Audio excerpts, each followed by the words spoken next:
Wait to see if some people jump in here. Hope everybody's having a good night.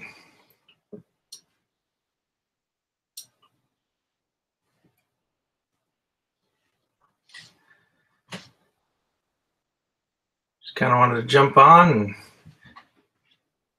we can tell some stories. I always like hearing some hunting stories. I got some pictures too that if I can figure out, I'll put up and share with people.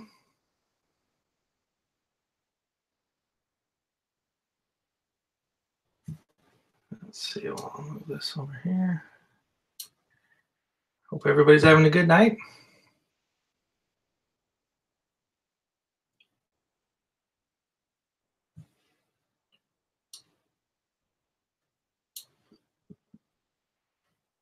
Let's see. All right.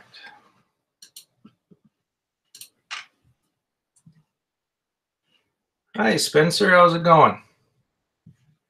Thanks for stopping by, buddy. I hope your night is going well.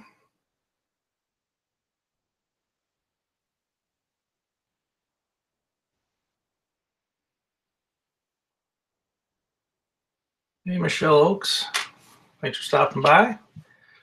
Oh, I'm doing pretty good. I figured I'd jump on here and hang out and talk a little bit about some hunting stories and maybe show some pictures too that I got. Hi, Betsy. How's it going? Weather's doing all right. It's a little cold today, but we're hanging in there in about the 40s or so during the day. How's it going, Hall and Ash?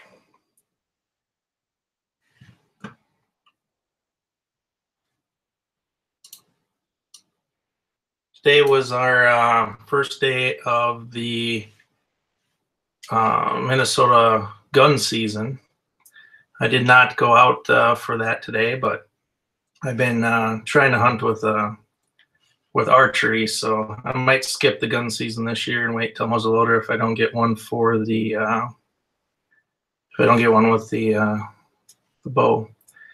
Yes, Spencer, I am in Minnesota, and if I remember right, here in like central Minnesota, I'm in the western part of the state.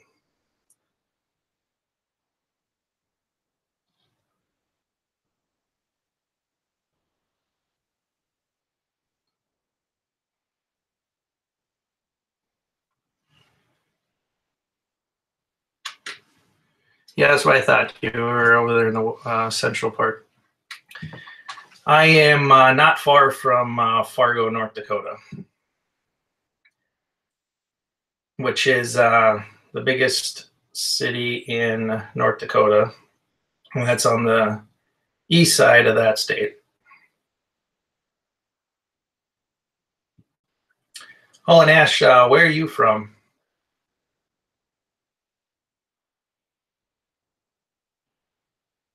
Yeah, Spencer, it seems like we got maybe 3 or 4 days left in the upper 30s and 40s, and then it's going to drop down into the 20s for highs for a little while. So cold weather is coming.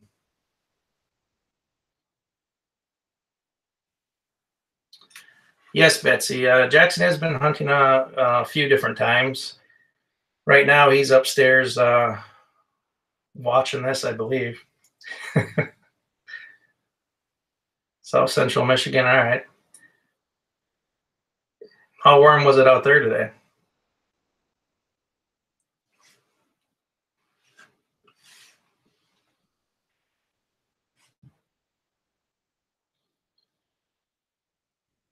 What are you guys up to tonight, Betsy?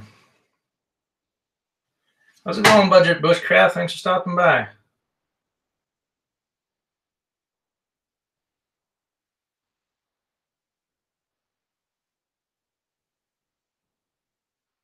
How's it going, Travis? Thanks for stopping by, bud. You been fishing this weekend?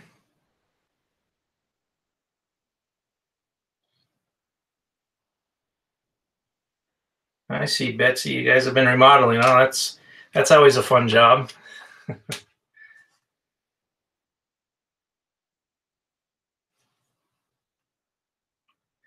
And yeah, he's been hunting. He's been out.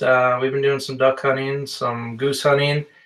He's been out archery hunting with me a few times too.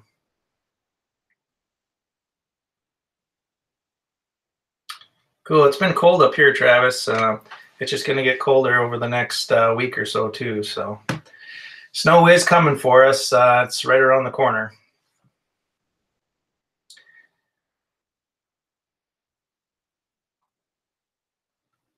You do any fishing or anything, Spencer?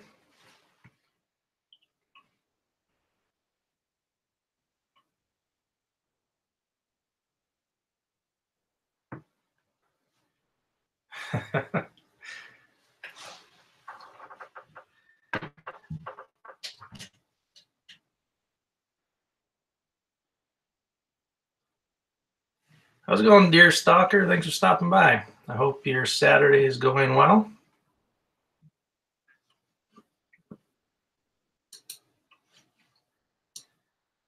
I was hunting in the city the last couple nights. There's a town that's close by here that allows some urban deer hunting. They have a lot of deer in town, in city limits, and they pose a problem when there's hundreds of them like there are.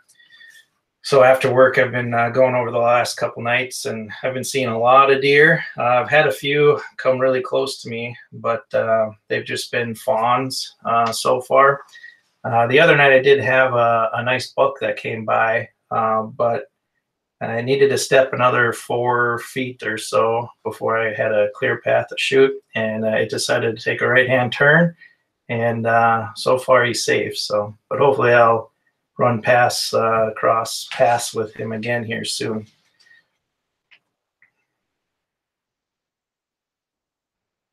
Yeah, that's right, buck duck. Yeah, he for whatever reason he just decided to do a right-hand turn, and he walked behind a tree, and I wasn't able to get a shot at him.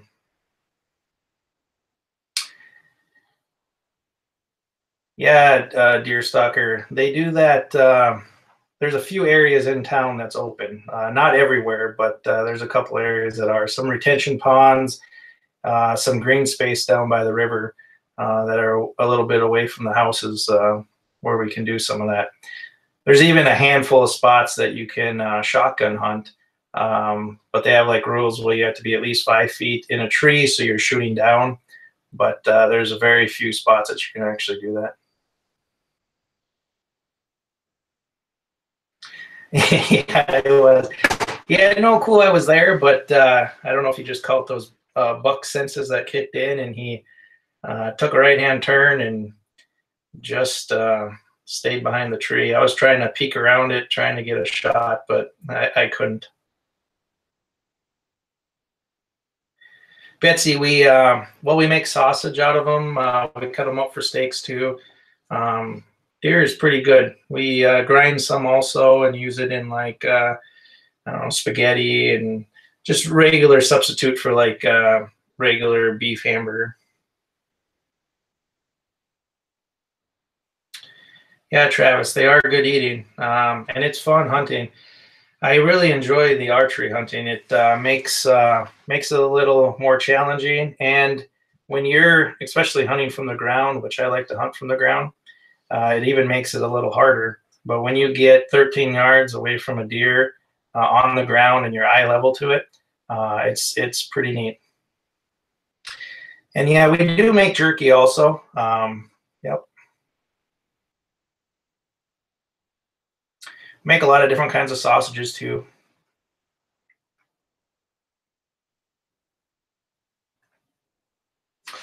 If I can figure out how to make this work here, I can show you guys. 2 years ago, my wife started hunting, and she went muzzleloader hunting for the first time ever. And so she was able to shoot at a buck her first year out. And she got one at 150 yards with open sights on the muzzleloader. And she got this deer here. So this was her first one. It was a 10-point deer, like I said, 150 yards away with a muzzleloader. She shot that. It was snowing that day pretty good. As you can see, we were hunting a cornfield. All that snow came from that night before and that day. So that was her very first deer.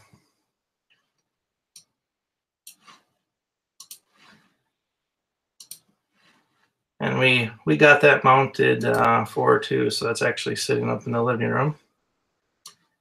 That one scored just a little under 130 inches, so a pretty nice deer for her first deer.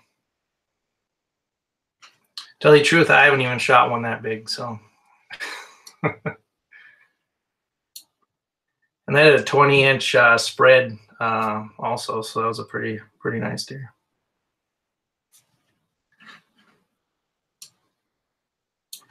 And then last year, she went archery hunting for the first time. And our local radio station for Minnesota, NPR, Minnesota Public Radio, they actually did a piece on her where they went out to the field with her and put her on the radio. And I can show you pictures from that too. So they had a guy come out, sit with her in the blind for about 4 hours. And here is the cover story here. So they put it on their website, and it was on the radio too. So that's my wife right there. And if you're interested, I'll leave a link here in the comments. And if you want, you can go over there and listen to that piece that they did on her. But that was pretty cool. The time that they were out there with her, they did not get, she did not see a deer when she was out there doing that. But a few days later, she did get her first deer with the bow. And that is right here. So it was a little button buck, but it was a good deer for her. She shot that at about 12 yards, and it ran about 20 yards. So it was a pretty good shot. But that was our first ever deer with the bow.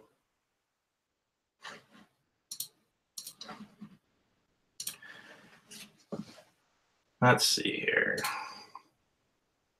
Try to get caught back up on the comments here. Yeah, Tennessee deer stalker. Yeah, we hunt in the snow quite a bit. Usually we get snow at about the end of November here. Then we'll have snow for several months. So our muzzleloader season starts early December. So usually when that season's going on, we have quite a bit of snow going around. Holland Ash, yeah. Yeah, my wife, she enjoys hunting. She didn't do any hunting this year. So last year she was actually pregnant during hunting season. So she went out while she was pregnant. And then our newest son was born in April.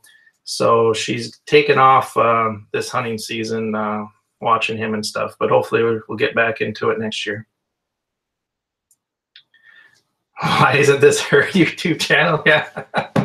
Well, there is some videos with her in it.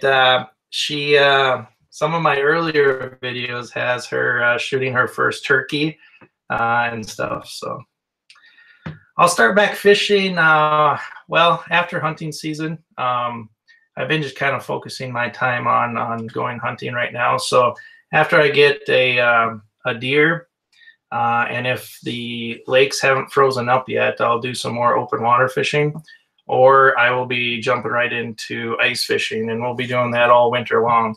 So we do a lot of ice fishing. I have several ice houses that we take out, and we leave out there all year.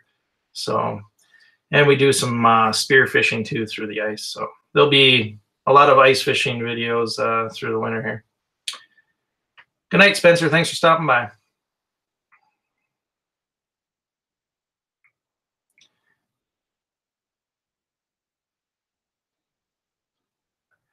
I think it's funny how people tweak out about black white. Yeah, right.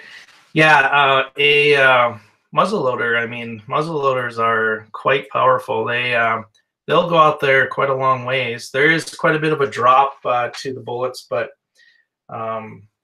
she was able to hit that deer at 150 yards, and it fell right over. It didn't go anywhere. You need some Irish coffee for fishing. Yeah.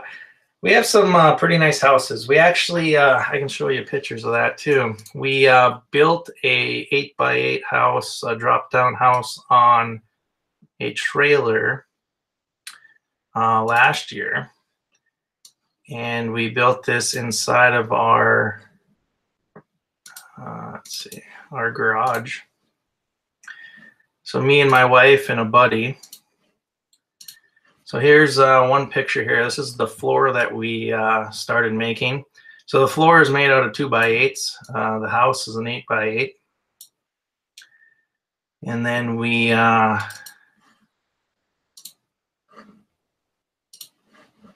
let's see here. We went and framed the house in like this. We did it with 2x2s.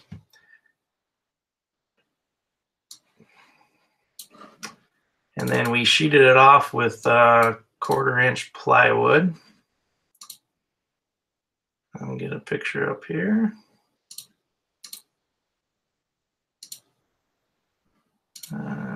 Here. So we did that. Still haven't insulated this house though. It does stay pretty warm without insulation, but this year we're going to put some foam insulation in there. We can heat the house right now up to about 70 degrees when it's -20 outside.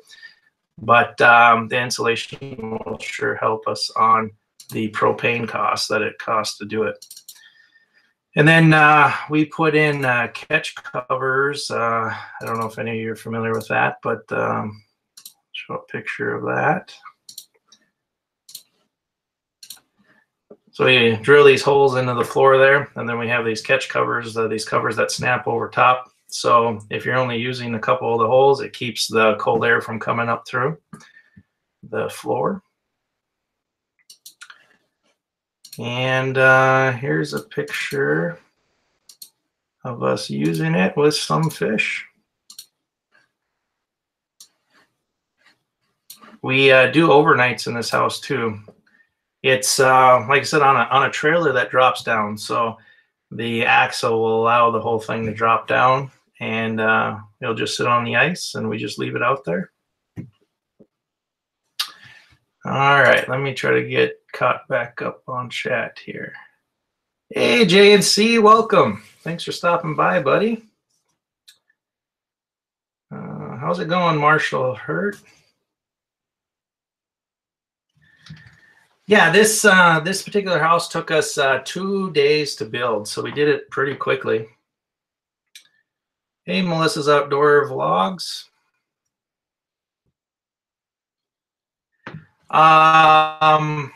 Betsy, we may go out on Detroit Lake, yep, for the ice fishing competition. We'll probably do that one and a few others.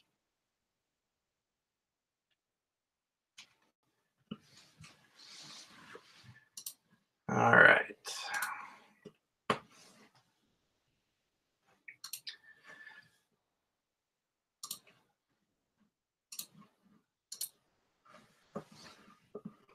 Yeah, there's several ice fishing tournaments around the area where they give away prizes and stuff for the biggest fish in several categories. So we usually participate in a few of those. I don't do a lot of summertime tournaments. I just get too busy and it takes too much time.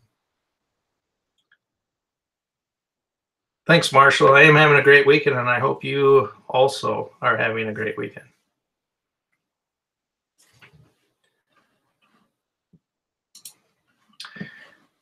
Let's see here. What else do I got?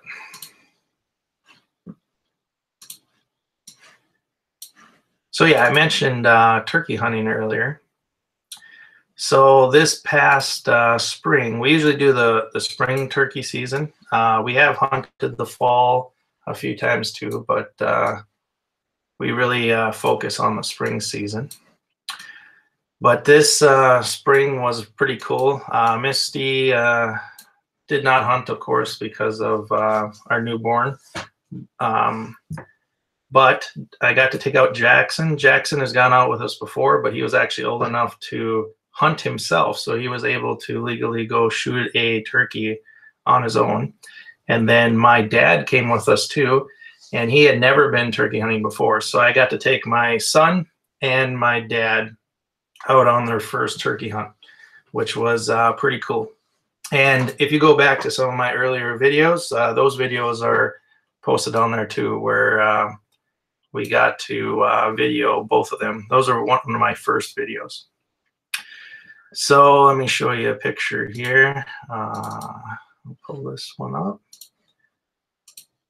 So this one here is Jackson, my dad, and myself sitting in the turkey blind. We went out and hunted. It's a week-long season.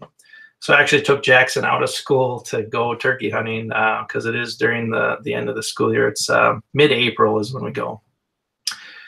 And Jackson, he was using a crossbow to start off with. The crossbow was a little too long for him though, so he couldn't hold it. So I had a tripod for it to sit on. We had turkeys that came by us the first couple days, but he just couldn't turn the crossbow enough to get a shot, and the turkeys weren't coming right in front of us like we needed. So we actually switched him over to a 20 gauge shotgun, and he was able to get one. I'll pull up a picture of that. So this picture here that I'm going to show you is I shot a turkey earlier in the day, and then he shot his. So he actually shot the tail feathers right out of it, but he put a good shot on that, and that was his first bird. It was just a little Jake, but it had a 6-inch beard on it, which I have never seen a Jake have a beard that long, but it was a nice little turkey for him. All right, Deer Stalker Outdoors, thanks for stopping by. I hope you have a good weekend.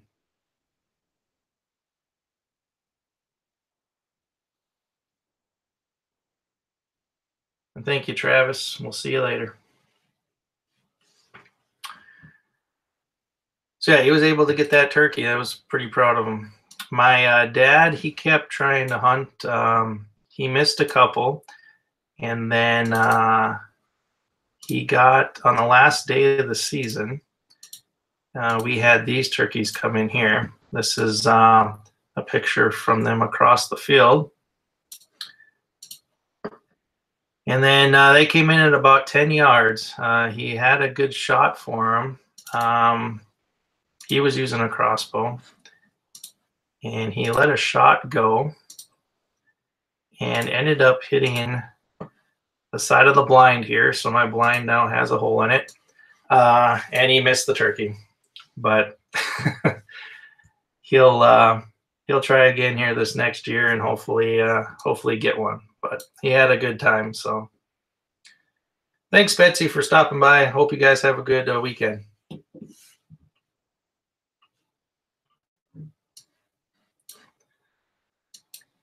But I have a video of that also on my channel of him hitting the blind and missing the turkey. The arrow got deflected and just went right in front of him and just barely missed him. So, Mr. Hard Charger, thanks for stopping by. I'm doing pretty good. How is your weekend going?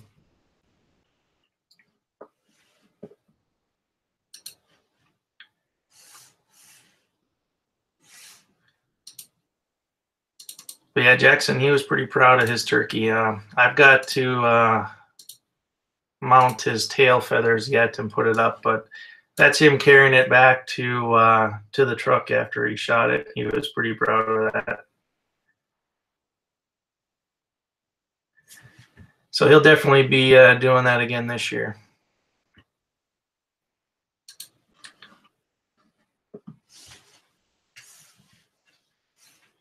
Well, that's good to hear, Mr. Hard Charger.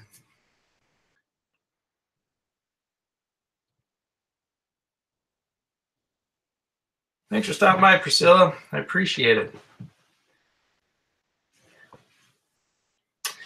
Yeah, JNC, it might snow.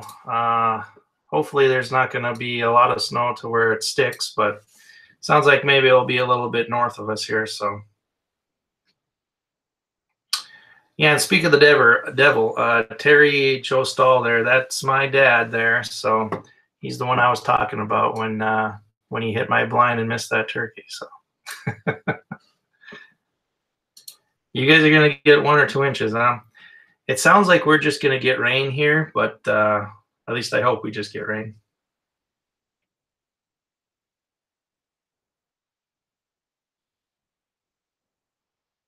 Yeah, that always sucks when they do that there, Melissa. I've had them duck the arrows too before, especially when they're at about 15 yards or farther. They tend to drop quite a bit when they hear that sound of the arrow or the bow going off. I don't know if you were in here earlier when I was talking about the buck that walked by me a couple nights ago, but I was in the deer stand and I had this nice buck walk by me, and he was coming out of the brush, and he stood right behind a tree, and so I drew my bow back, and if he would have kept walking straight about 4 more feet, he would have been perfect at about 12 yards. But I don't know if it was that big buck sense or whatever kicked in, and he took a hard right turn and just kept walking around that way, so he stayed behind that tree. And I kept trying to duck around the tree to get a shot, but I couldn't get a shot at him. So he's still walking around out there right now.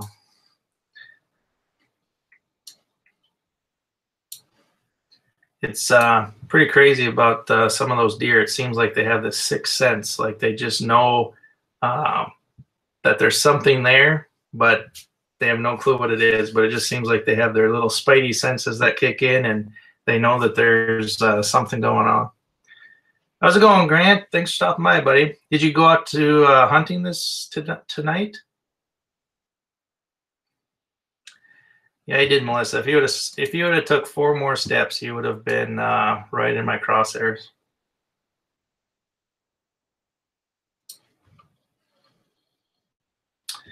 They are wise.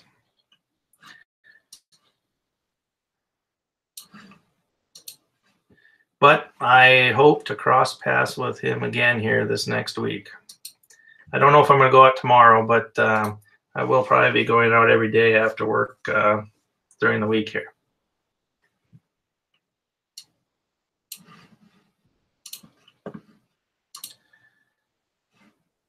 Let's see here.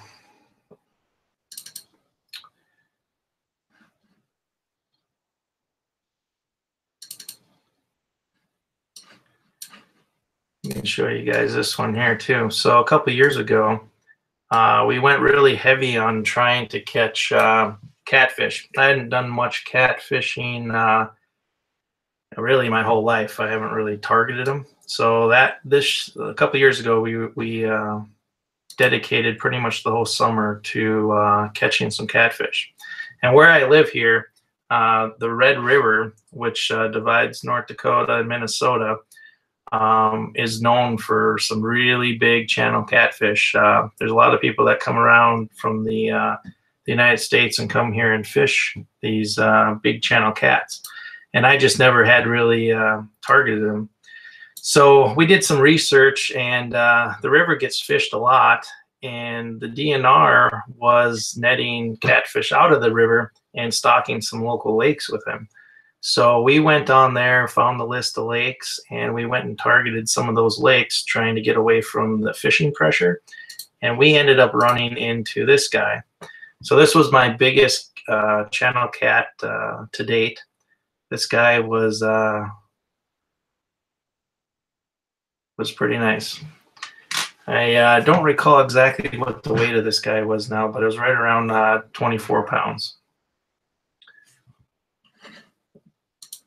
And we caught him on a slip bobber.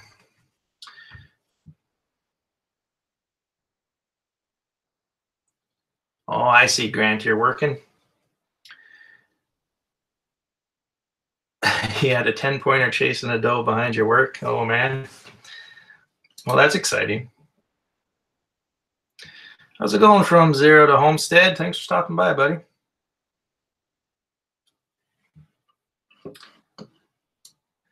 So yeah, we released that fish back into the water, so it's still out there. Hopefully we'll run into it another day.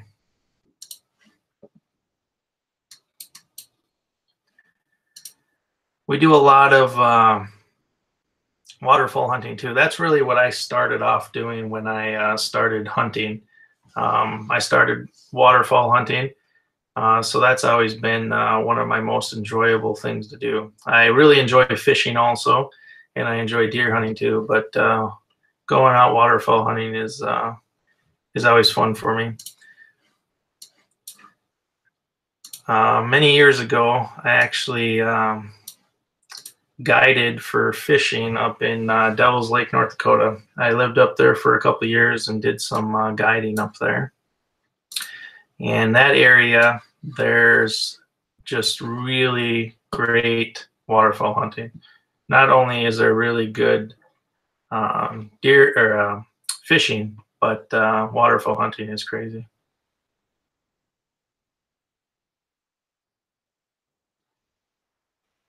Hall and Ash, I am not sure about that. I'll have to look into that. I'm not sure if they have the Master Angler Award. How's it going hiking with Mike? Thanks for stopping by. I hope your weekend's going well. Yeah, here is a few pictures of Jackson and I out goose hunting.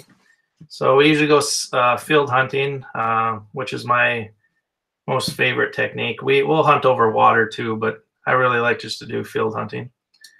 And we'll go out and sit underneath our decoys. We did put one video up this year of us out goose hunting the opening weekend, where we did pretty good. This one here, this is my wife underneath a couple decoys. She's, I think, taking a nap. So that's one thing about hunting a lot. We do hunt as a family quite a bit, where we all go out, we'll hunt and fish together. Like I said, this summer my wife hasn't been out that much just because of the newborn, but maybe next year, the year after, he'll start coming out with us too. So. And speaking of long days out hunting, let's see. We do get caught taking naps every once in a while, where my wife will take a picture of Jackson or myself snoozing out in the deer hunting. So I figured I'll show those too. But when you get up early and you sit out in the deer blind all day, sometimes you got to take a nap during the midday lull.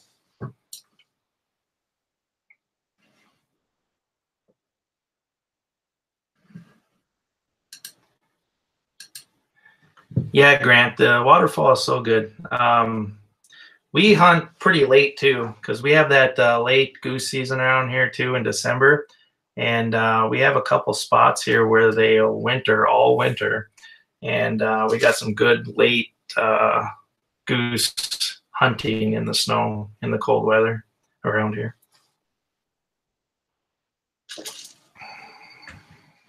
That's right, Hall and Ash. You got to have a nap program. And of course, you know, when you're doing something like this, that's when all the big deer and stuff come by. But and we get, you know, we do a lot of hunting in the cold. It gets cold up here pretty early, so sometimes during muzzleloader season, you'll end up with some icicles on your mustache, like this one here. I think on this day it was negative 20 degrees when I was out hunting. So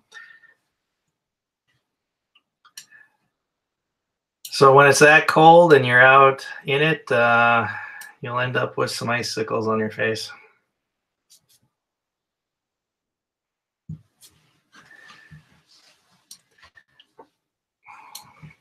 That's one thing I don't have yet, is a really nice hunting blind that we can heat to 70 degrees like we do our ice houses.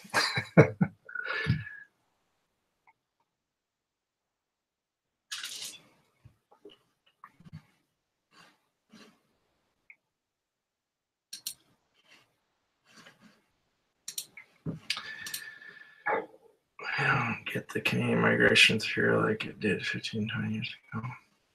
Grant, where are you at? I forget where you're located at. We get a pretty good migration through here. It's not quite as good as North Dakota. We're just right on the eastern edge of the flyaway, but we see a lot of Canadian geese and a fair amount of ducks too. And then if you go a little west of here, it just gets crazy. There's tens of thousands, hundreds of thousands of birds and flocks that come by here. Oh, I see. I actually lived in Kentucky for a couple of years. It was a while ago, but I lived pretty much right in the center of the state in Berea, Kentucky. It's a pretty cool area down there. It's a lot different down there than it is up here. When I was down there, I worked at a Walmart, and it was funny to me because I was there during the winter, and it had snowed like a half an inch of snow, and I got up to go to work that morning, and I started driving through town, and like there's no cars, there's no tracks through the snow or anything. And I come up over this hill where the Walmart was, and there's no cars in the parking lot. And I drive up to the door, and on the door it says, you know, closed. And I'm like, what? It's a half inch of snow and the Walmart closed? Up here, you can get 2-3 feet of snow, and Walmart never closes.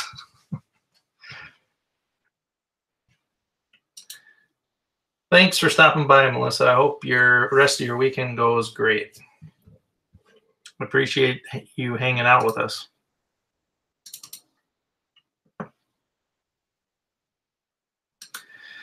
So I can show you a few pictures of trail cam bucks that I've gotten the last couple of years.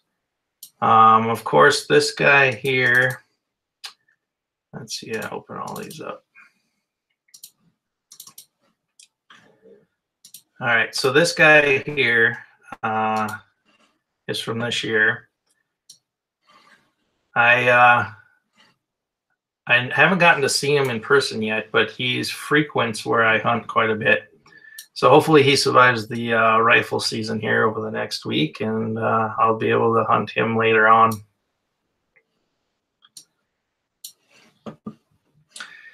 And then I got this guy a couple of years ago. I never seen this one in person, and I only got one trail cam picture of him, but he walked through one night where I hunt. And that is a big deer. I never heard anybody shooting him or anything, so as far as I know, he's still around, but because I'm sure if somebody shot him, I would have heard about it.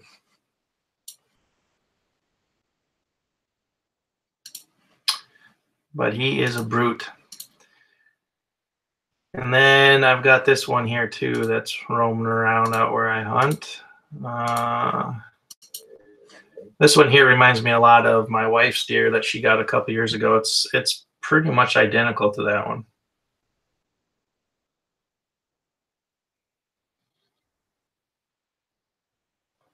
Hall and Ash. I worked in Elizabethtown, Kentucky one winter when they got about 6 inches of snow down everything. Guy would have made a fortune with a toast trap.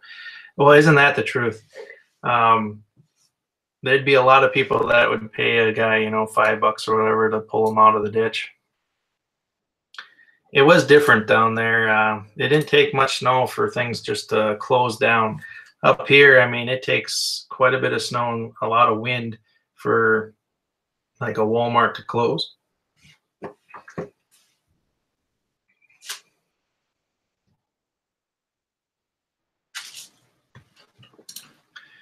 But Minnesota, it's known for some big bucks, especially right through this area where I live. I live kind of right on the transition of where the farmland starts and the forest starts. So there's a lot of deer around this area, and they grow pretty big.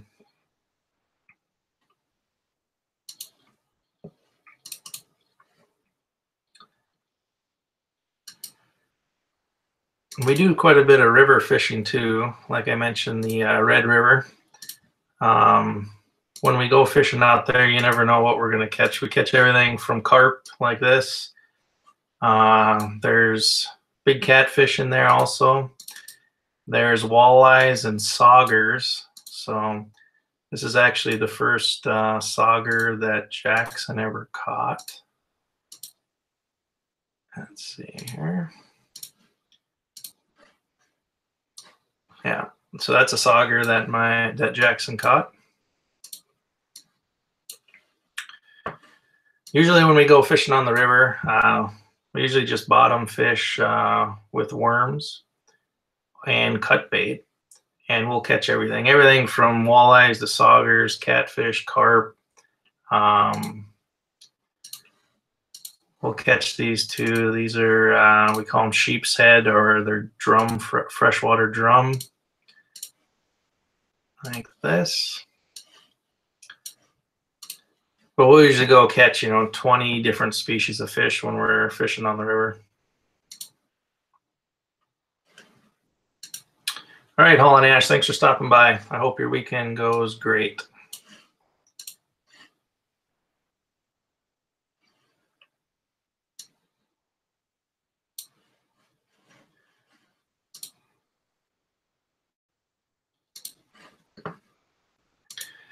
But I enjoy river fishing. You never know what you're going to catch on the river. There's so many different species of fish, and it's so abundant with fish. I've always thought it would be cool to take a section of the river, wall it off, and then drain the water, and then just to see all the different fish that are in there. I mean, there's thousands and thousands of fish in a small section of river. It's crazy.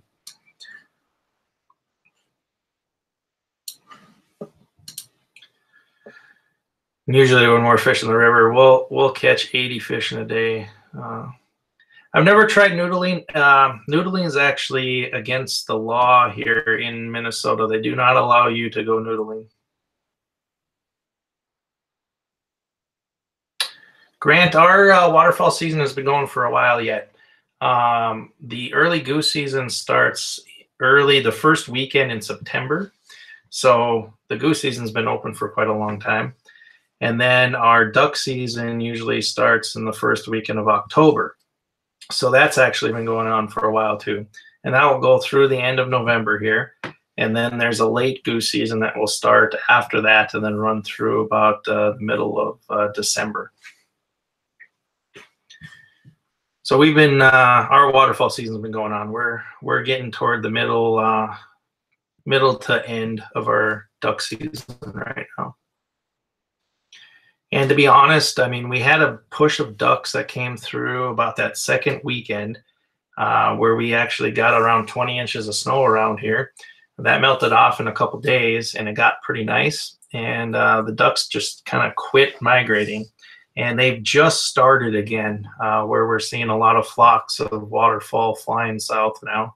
I'll see, I don't know, between 20 or 30 flocks just when I'm outside flying south. So they started again, but there's still a lot of birds up in Canada. I know a lot of people that are up in Canada north of me, and they said that the fields are full of birds still. So there's still a lot of birds to come down.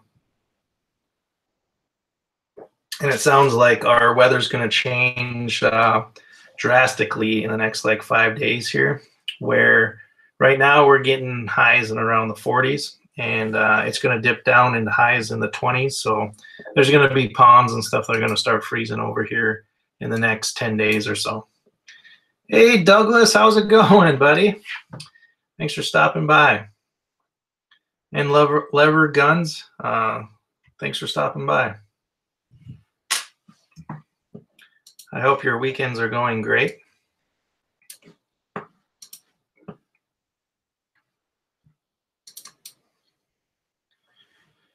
Speaking of Canada, a couple years ago, did you hear about the guy that fought a bear by going Mike Tyson on it? No, I did not hear about that. I do hear about a lot of bear stories, though. I've got a few people that go out west and hunt in Montana, and there's been a few stories of some bear attacks out there, but I have not heard about that.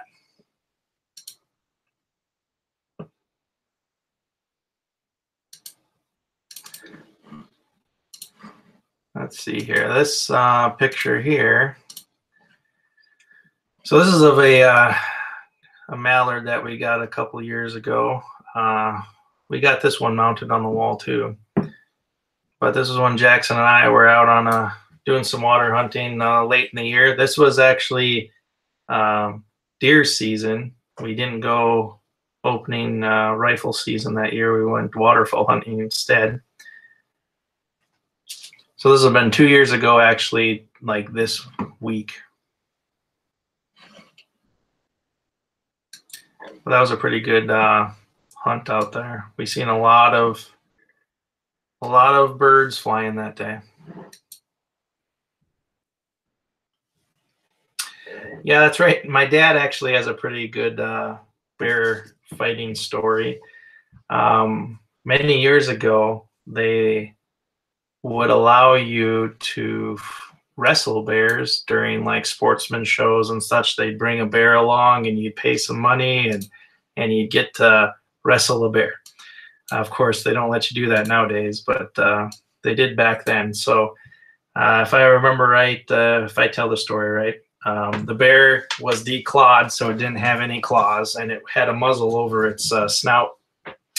And my dad got into the ring with it, and you know, the bear was pretty trained too, but they told the bear, you know, all right, the round starts, the bell rang, and I think it took my dad out in like 10 seconds. It got him on the ground and got on top of him and started like beating his chest while he was on top of him, and they called the bear off, and I think that was about the end of that. But they don't let you do that nowadays. At sportsman shows, you don't see that anymore.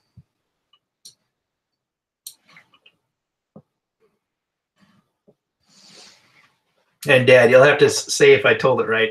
I think it went something like that, though. Maybe you lasted a little longer than 10 seconds. I don't know. Maybe it was more like 15, but if I remember right, it was over pretty quick.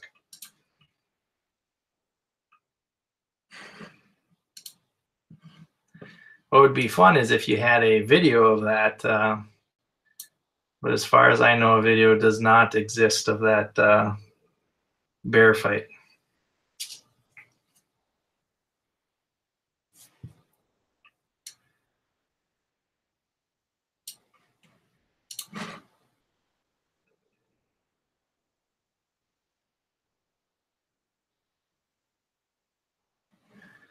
Yeah, it's cool. I try to get something mounted every year. Grant, I like the look of that. You know, I have a room where we have all of our mounts in it. So we have Misty's deer. I have a goose. I have my personal best bass. I have a duck. We have several turkey fan mounts too. We do those ourselves. I haven't mounted anything besides like turkey fans.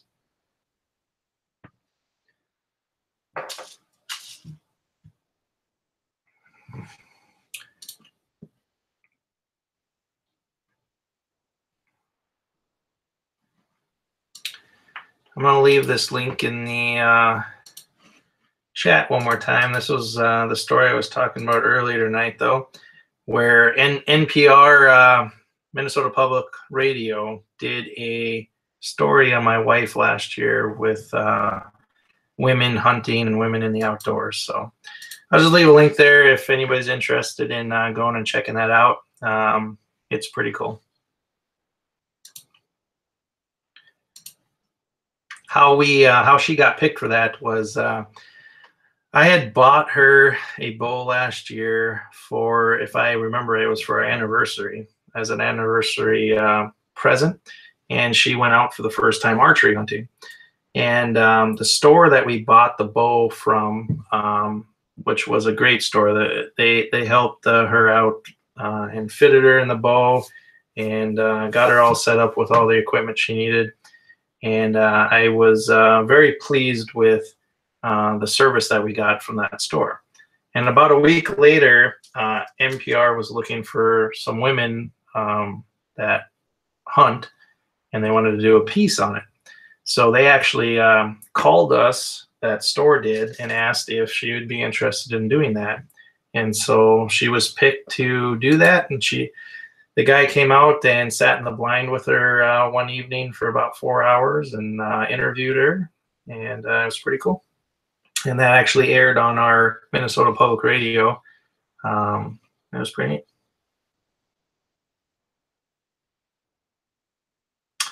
Let's see here. And that was round 2, and one put a cross face on him, and he threw me up in the air. Okay, so you did go 2 rounds, so that's not so bad.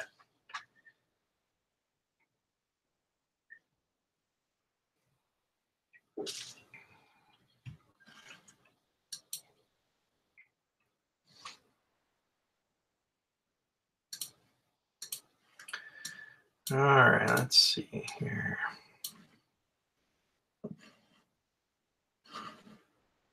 See what other pictures I have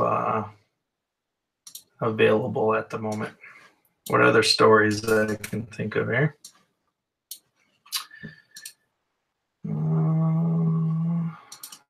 Some ice fishing. So I don't know if you guys are familiar with dark house spearing, but up here we can do dark house spearing. So for certain species of fish. So you can spear for northern pike and then basically any rough fish.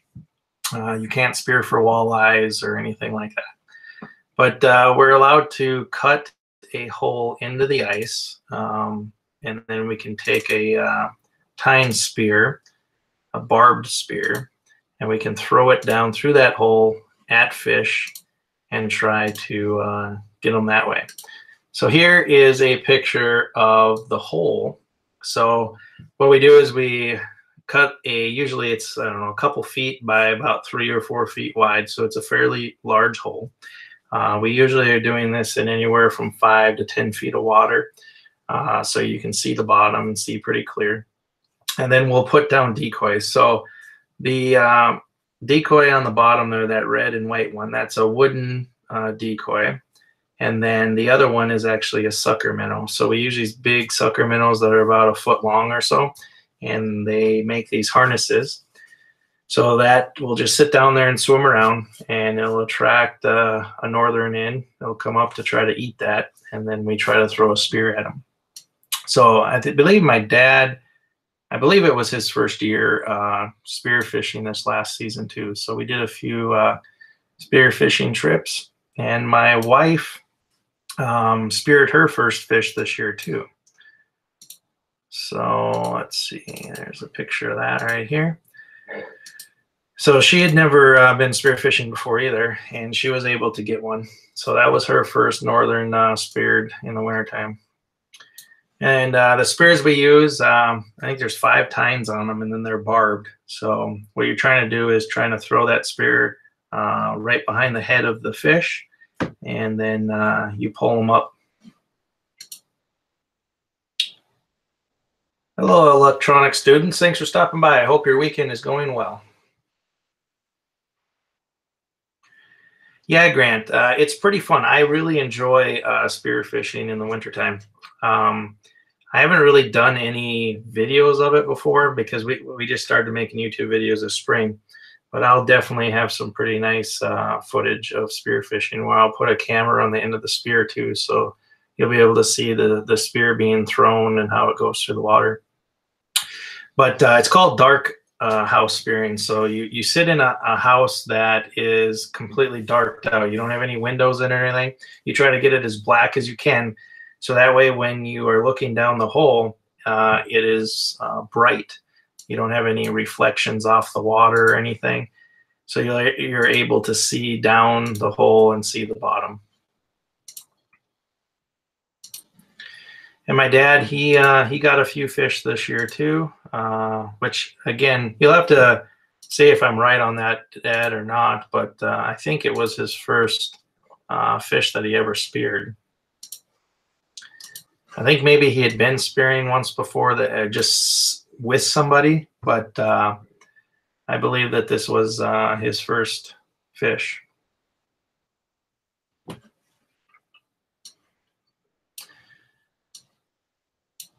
And there's a lot of people that don't like eating northerns because of the Y bones in them, but I enjoy northerns.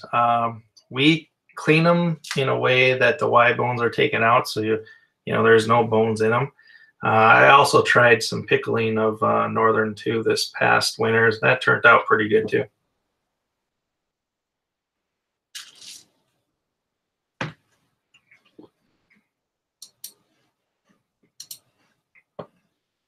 It was your first time spraying. Yeah, that's what I thought. I just couldn't remember maybe if you had gone out with Grandpa many years ago or not, but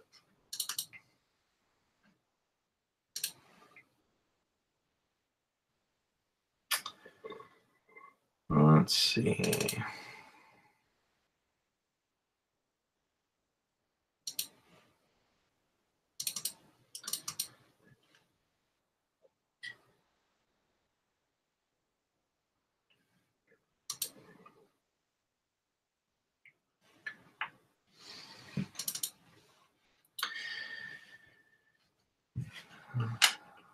This is a pretty cool picture here. This was this past spring where Jackson was practicing with his crossbow.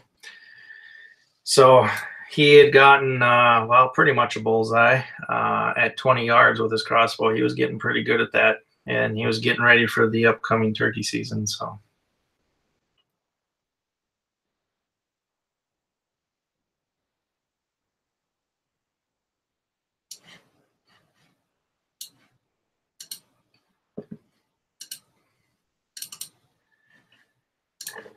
And this here, this was a couple years ago. Jackson did not shoot this turkey, but this was the one that he's sitting behind is my wife's turkey. And then the one that I'm sitting behind is my turkey from a couple years ago.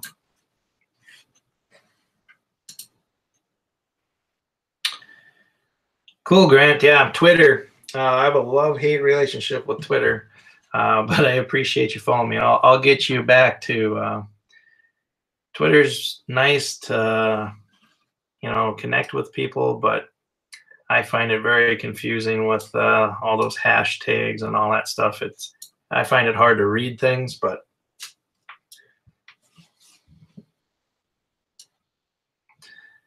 they're good things to have. I really like Instagram. I like posting pictures from when we're out hunting and stuff on Instagram. How's it going, Larry Johnson? I don't think I seen you stop in. I don't think I said hi to you. I hope your weekend is going great.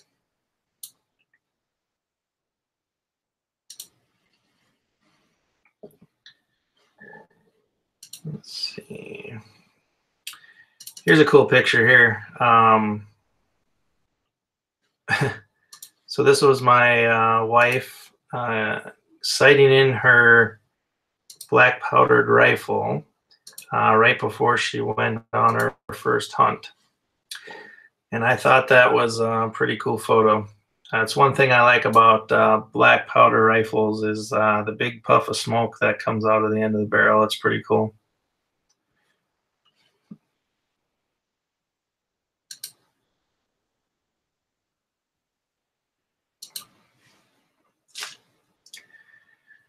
So this was, I believe, 3 or 4 days before she had gotten that buck.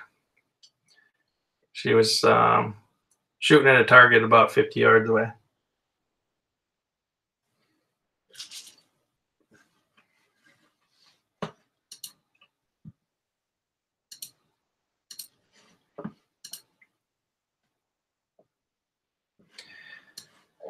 But yeah, as you can see, I mean, we do a little bit of everything. We do, I mean, as long as it's outdoors type stuff, we do a lot of it between fishing and hunting and all that stuff. We don't do a lot of just camping, but we do go camping every once in a while, but it's usually on a fishing trip or something like that. And I hope we've been trying for our bear license here. So we have a lottery for our bear licenses in Minnesota, and we've tried the last few years for that, and we haven't gotten drawn yet. We skipped this last year though. and we'll try again next year. Again, we skipped it because of James, our new son. It wasn't gonna work out trying to take care of a newborn and also do everything that is involved in bear hunting with baiting, and it's pretty time consuming. So hopefully next year though we'll be able to do that.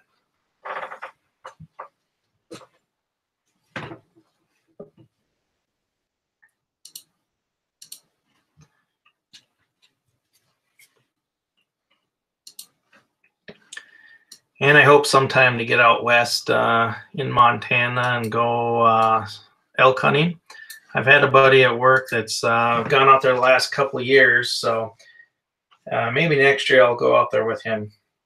He had a pretty close encounter with an archery a couple weeks ago, where he called in a younger bull, and that bull got within about 10 yards from him. He tried to shoot, but I think he was shaking too much and he wasn't able to get a shot on it. But when it was coming in to his call, when it got about 20 yards, it let out a big bugle. And he said his knees just started shaking after that. He was so nervous. I told him I probably would have done the same thing.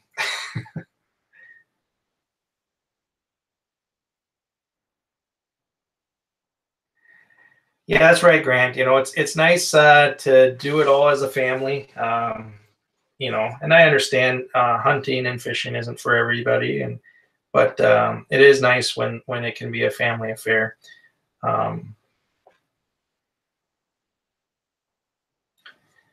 There's a lot of guys that would take their wives, yeah, but they just don't want to go, and I get it too. I mean, like I said, it's not for everybody, but we do enjoy it. Hey, Tiger Muskie, how's it going? How's your weekend going?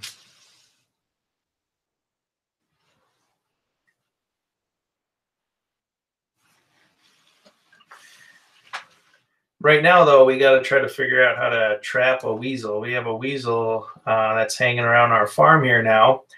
And this morning, so we have several animals. We have a little farm.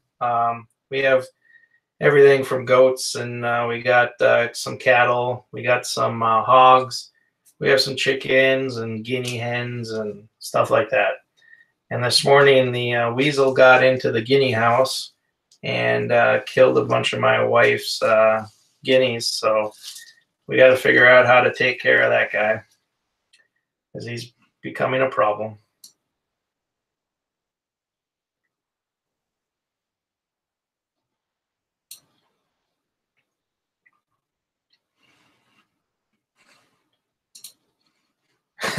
That's right, Grant. A shotgun would take care of him. I think we got a couple traps out right now, but if we see him, definitely he will be introduced to the shotgun.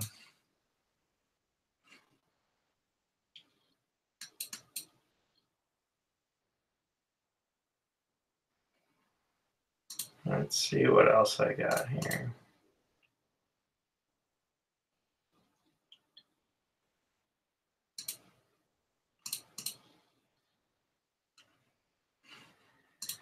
This is a turkey we got a couple, or this is the turkey that I got this past spring. Jackson is sitting there with it. This turkey came in with about, I think there was 4 other turkeys. And instead of coming in front of us where we had a good shot, they took the river route and came up behind us. So we had to sneak up through the back of the blind and shoot them off the back of the blind right next to the river, which was okay, but the riverbank was like a 15-foot drop. So I was a little worried about him flopping down into the river and then not being able to retrieve him. But we were able to run over there and grab him, and everything worked out. And 2 years ago, when we were turkey hunting, me and my wife, we had a pretty cool little encounter. We got to the farm that we usually turkey hunt at, and got set up, and we had a lot of turkeys on the other side of the river. And I had always been told that, a turkey will never fly across the river. I mean, they'll fly across the river, but they won't to a call. If they're on the ground, they typically just won't fly. They'll stop at the edge of the river and not go across it.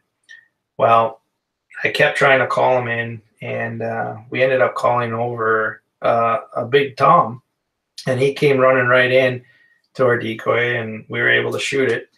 And that same flock stayed on the other side of the river. And so I kept calling to them, and I was able to call over 4 more out of that same flock about 10 minutes after we shot one. And I was able to shoot another one out of there. So my wife got hers first, and then I got mine second. And it was about 10 minutes apart, and we called them both across the river, which I hear never happens, but it did happen for us at least once. Hey, G Money Strong, how you guys doing?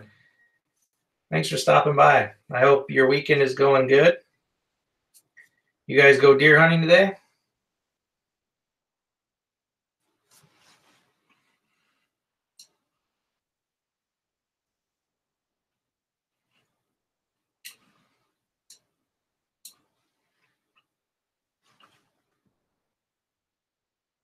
That's cool. I'll have to check that out. I haven't seen that one yet.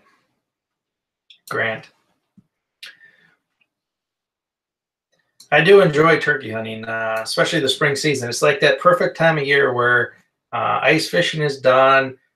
Summer fishing really hasn't started yet. There's not a lot to do in that time frame, and turkey season starts, and it's like the perfect time.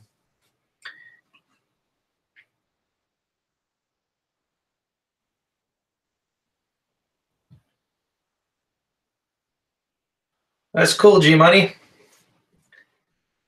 100 wood ducks. I think all of our wood ducks are gone up here. They usually leave a little earlier. We still have a lot of mallards and divers and stuff up here, but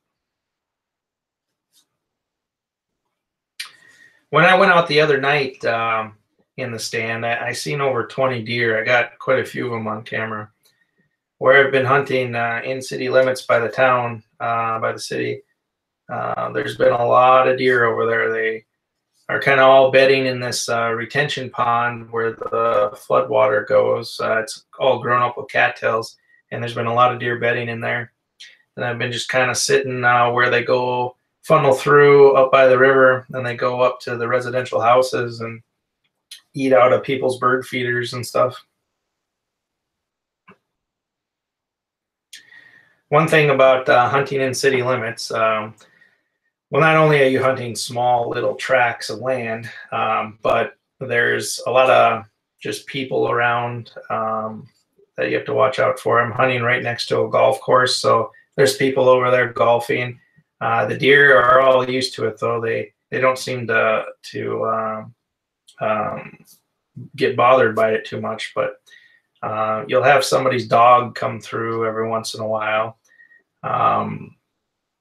And then a kind of neat tell, though, is all the cars. So the street that runs by where I'm hunting, there's a lot of traffic on it. I mean, it's car after car after car.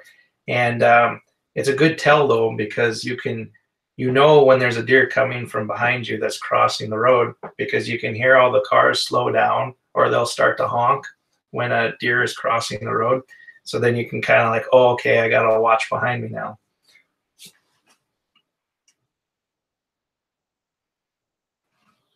G-Money, yeah. Yeah, that's what they do, though. They go up into the residential houses. They well, there's some people that feed them up there, too.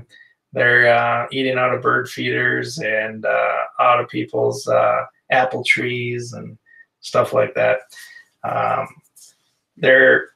There's a lot of them in this particular town. There's hundreds and hundreds and hundreds of deer that are inside city limits.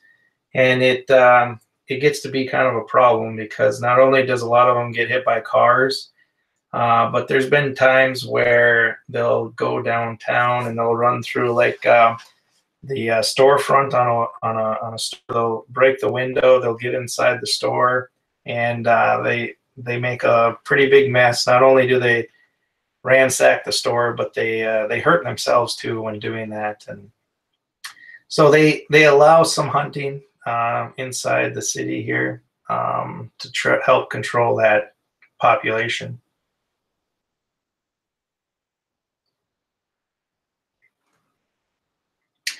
And they've done that for many years, and I hope they do it for many years more to come.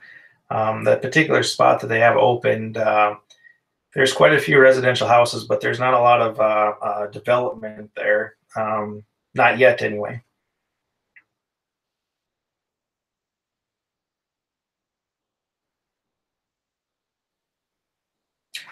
And there's some pretty nice bucks that are in town too. It's kind of crazy to think about, but there have been some 160 class deer shot where I'm hunting before. I had a nice buck come by me a couple nights ago. It would have been Thursday or Friday night. It was last night when I was out there. I was up in a stand, and the buck came up behind me. I would say he was around 130 to 135 inches. And he was going down the trail that goes right by the stand I was in. He got behind a tree. I pulled back my bow, and he needed to step another 4 steps down that trail. And I don't know if his spidey senses kicked in, but he took a hard right and walked diagonally from where that tree was, and I never could get a shot at him. So, but I hope to run into him here this week out there. So I've had a lot of fawns and stuff walk, 10 or 12 yards from me since I've been hunting out there, but I'm not that desperate yet to shoot a fawn. So.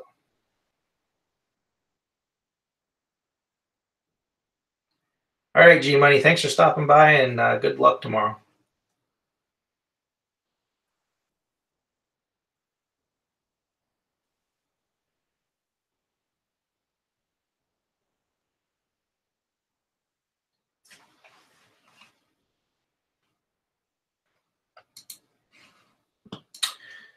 All right, let's see here.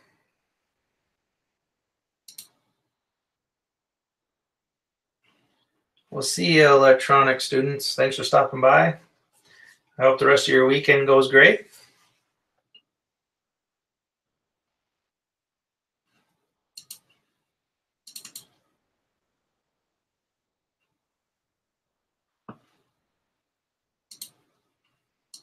Yeah, I don't know if everybody got to see this yet, but I'll show it one more time.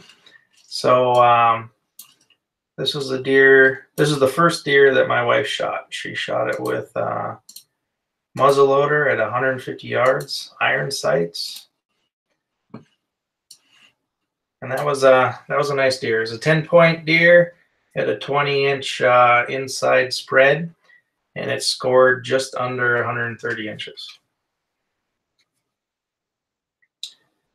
That was a good deer.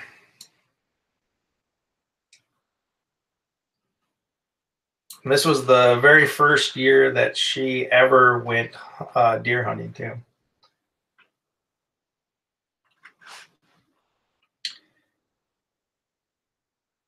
Hi, Justin's Fishing. Thanks for stopping by, buddy. I hope your weekend is going well.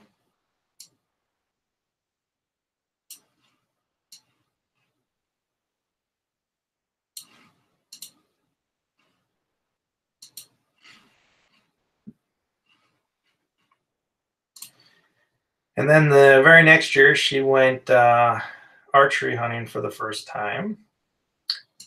And she ended up shooting one. It was about 12 or 13 yards away. She was hunting from a ground blind. And she put the smack down on a deer. Here is a picture of the arrow when we found that. So she was hunting in the ground blind at the corner where, if you've seen a lot of my trail cam pictures along the corn, that's where she was hunting.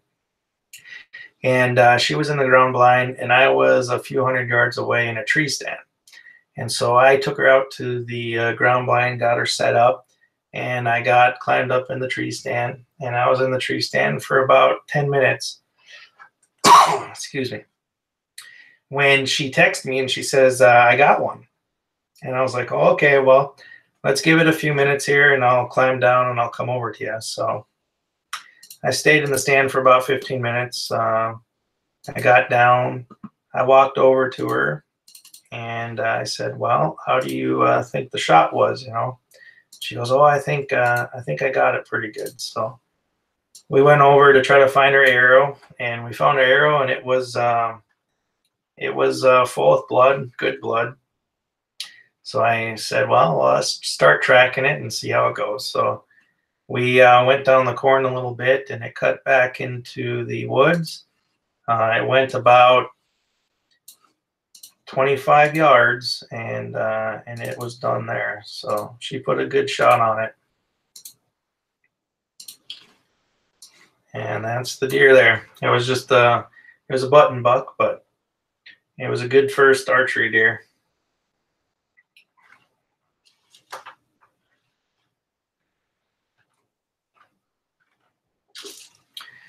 And this is the same deer that's in that NPR piece that I was talking about earlier too, when they were out there with her.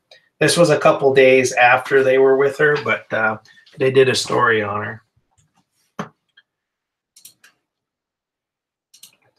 I'll throw that link in here again, but for those that weren't here earlier, NPR, Minnesota Public Radio, did a piece on her last fall. They did a piece on women hunters in the outdoors. And she was picked, and the guy sat out in the blind with her for about 4 hours. And they did a whole write-up and had her on the radio for a little while.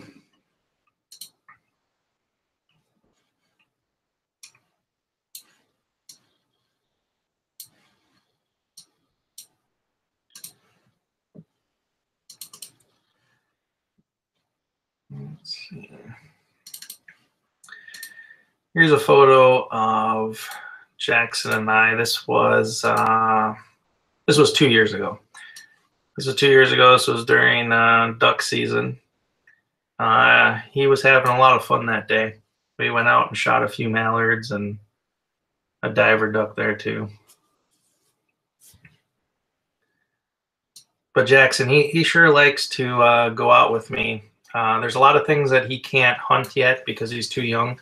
Like I said earlier, he can actually hunt turkeys now, which he did this year for the first time, but he's too young yet to hunt deer legally, and he can't hunt waterfowl yet. He's got to wait a few years, but he sure likes coming out in the blind and doing the whole thing. He'll help set up decoys, and he'll sit out there all day. He's sat out in the blind with me from sun up to sunset many times. And he'll also do that on the boat too. He'll sit out there all day on the boat too with me. He's caught a lot of fish already. He's pretty young, and he's caught hundreds and hundreds of fish.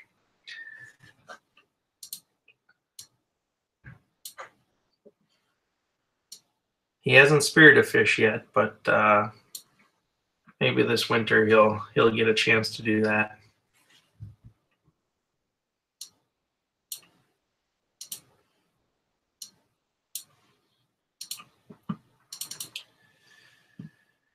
Here is some fish that he caught this last winter while he's fishing. He caught some northerns there and a couple crappies.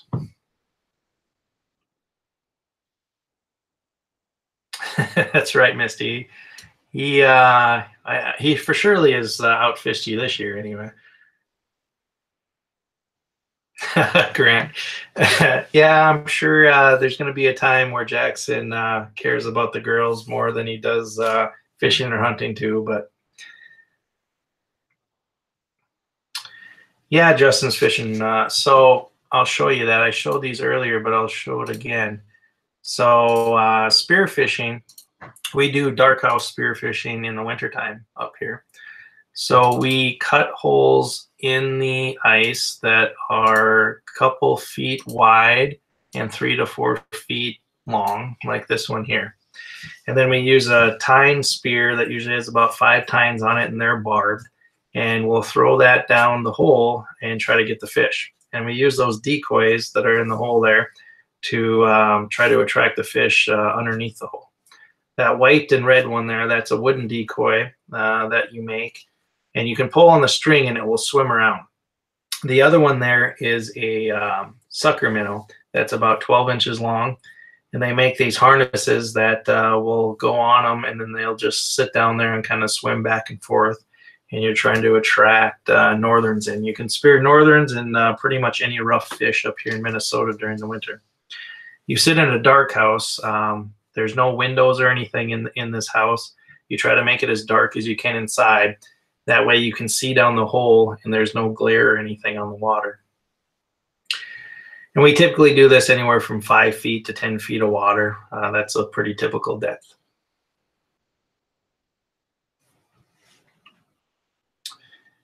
And here's a picture of my wife. She speared her first northern this last winter. And so this picture, you can't really see the spear like super well, but we have 2 spears there. But they're kind of like a pitchfork kind of, but they're straight, and then the tines at the end are barbed. And it's a lot of fun. I enjoy dark house spearing. I've done that for many, many years. When I was very young, buddies and I would go out in a dark house and we'd spear all day.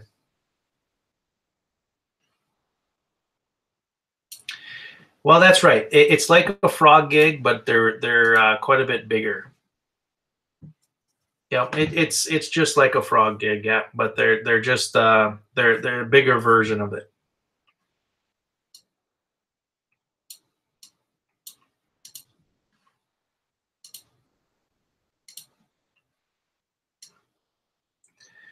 Sometimes it can get difficult to cut a hole in the ice. They make these saws, ice saws, that we use, and it cuts the ice pretty much like butter.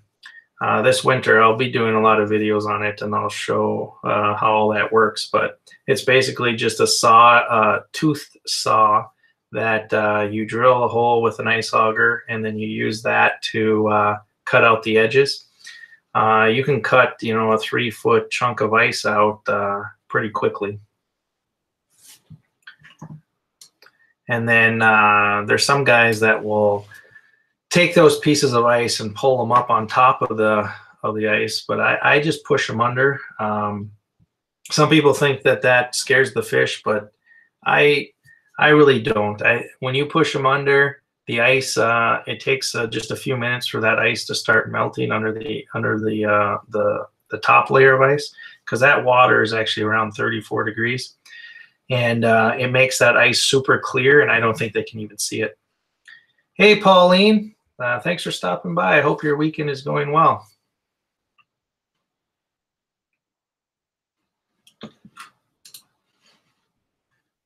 But spearfishing is a lot of fun up here. I already showed this picture once, but I'll show them again. We do a lot of our hunting when it's cold out. And so being that it gets really cold up here, this day it was like -20. And as you can see, you get some icicles that start forming on your face when it's that cold out. This was during muzzleloader season, which is early December. And it can get pretty cold up here pretty quick.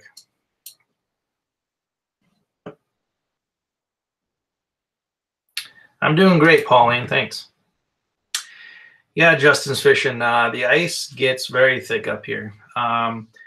It will start getting thick enough to do ice fishing around early December, and we'll start walking out on that and then driving 4-wheelers and stuff out there not soon after. And then usually around Christmas time, the ice is thick enough to start driving vehicles on. And then by the middle of January, the ice will become really thick. We'll get ice that's 3 feet plus thick up here, and that's the time that it usually gets kind of harder to get holes drilled into the ice. It takes more time. You got to put extensions on ice augers. We have gas-powered ice augers that we use to drill holes in the ice. And then there's some really big ice houses that some people have, ice castles and stuff, and they're like miniature full houses. They have full kitchens in them. There's sleeping quarters, bathrooms, the whole 9 yards.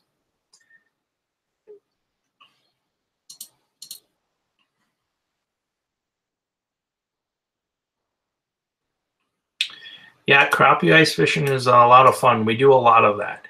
I would say that during ice season, during open water season, I target more like bass, northerns, walleyes.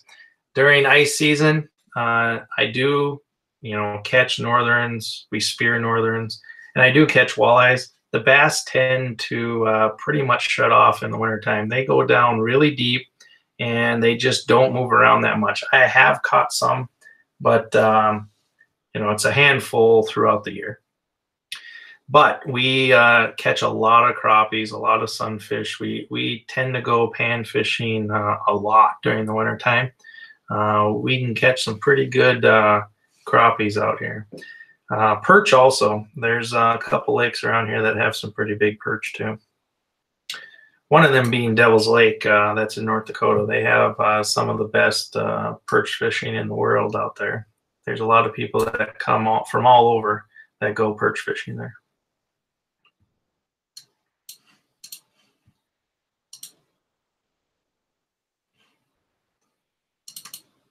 I don't know if I have. Yeah, there's a lot of perch up here.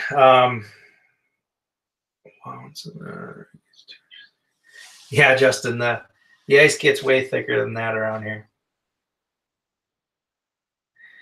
Yeah, that's right. Misty is right about that. So Misty is my wife, if nobody knew that. But for the Super Bowl, every year, the past, I don't know, 3 or 4 years, we go out ice fishing. So we'll go into our house. We have a TV set up in there, and we'll watch the game and ice fish and spend the night out on the lake, which is a lot of fun. We'll do all of our cooking and stuff out there. One of the lakes that we put our ice house on, there is a restaurant that's on shore that's open all year round. So we can order pizza and all that stuff, and if we want to. Or we bring a grill out and we do some cooking right out there on the ice too. But that's where we spent the past few Super Bowls, is out on the ice. That and New Year's too. We usually go out there and spend New Year's out on the ice too.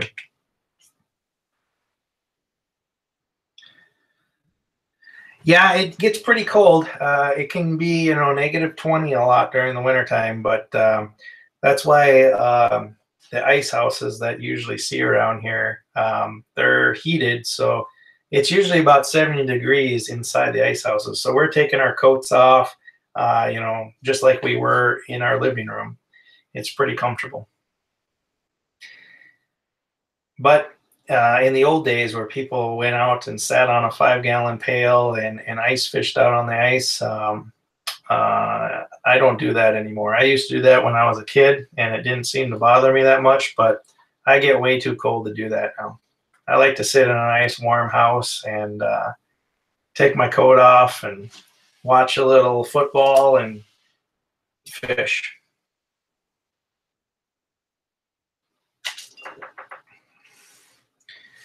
I myself don't have an ice castle, but there's guys that will spend $30,000 on a fish house, and those things are just like little miniature houses. That's right. Yep, my wife has some battery power heated socks too, so she'll get her feet sweating.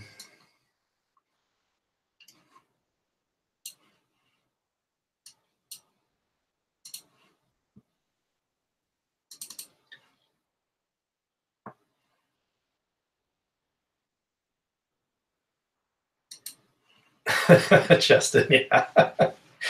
Uh, Ice fishing on TV. We have underwater cameras too that we use during ice fishing, which is pretty cool. So we'll hook that up to a TV. So we'll have like a 20-inch TV, and we'll have a camera that's down in the water in front of our bait, so we can see the fish swimming by. We can see the fish eating the bait and all that stuff. So that's pretty neat too. So even if they're not biting, we can sit there and watch them. So it makes time pass a lot quicker if you're just sitting there with a bobber and you don't know what's going on down there. It's amazing how many fish will swim by and never touch your bait. And also, it's amazing how many fish that will touch your bait and you never know about it. They bite so softly that you don't know that they even put it in their mouth.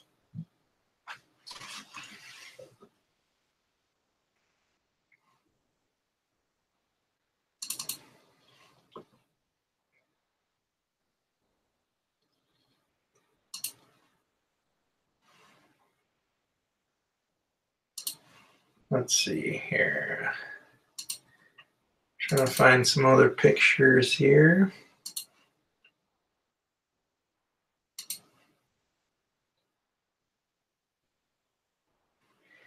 That is one downside of underwater camera, yeah. If the water is too cloudy, you can't really see anything. We use flashers though too, where it sends down like a sonar type thing, and so we can see where the fish are that way also during if the water's too stained. We're lucky though around here. A lot of our lakes are spring-fed lakes. They're pretty clear. A lot of them you can see at least 10 or 12 feet. Some of them are even farther than that, but for the most part, the lakes are pretty clear.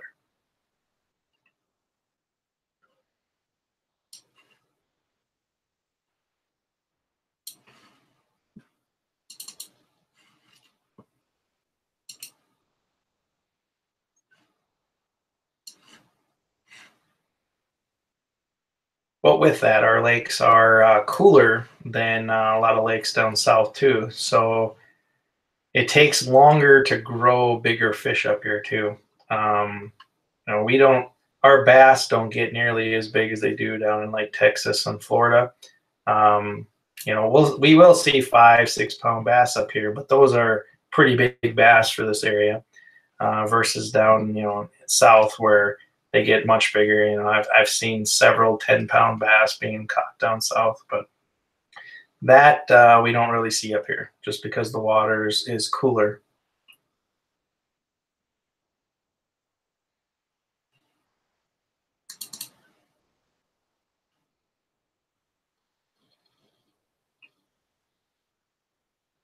Typically up here for like a say like a 9-inch sunfish, that takes about 9 years for that fish to get that big. So I'm a big speaker too with how we take the fish and what we take to eat and how many. So for me, because we fish so often, I don't freeze any fish. We always just eat fresh fish, but we are fishing like all the time. But I always think about that when I take fish from the lakes. It takes a long time for that fish to get that big, especially up here in the colder water. So we do a lot of catch and release, and we only keep enough for a meal or two every other week or so. And I get, with people that don't fish nearly as much as me to take some and freeze them and do stuff like that. That's fine. But every once in a while, we'll have somebody up here get caught with hundreds of fish over their limit. It happens every year where somebody will get caught with 100 walleyes or something. And I know that those guys are not cleaning all those fish. They fish all day. They, stockpile all these fish over their limit, which is illegal. And then they'll go home and they'll start cleaning them. And once it gets to be, midnight or whatever, they just throw the rest of them away. But it seems like every year the DNR catches a few guys that have way too many fish.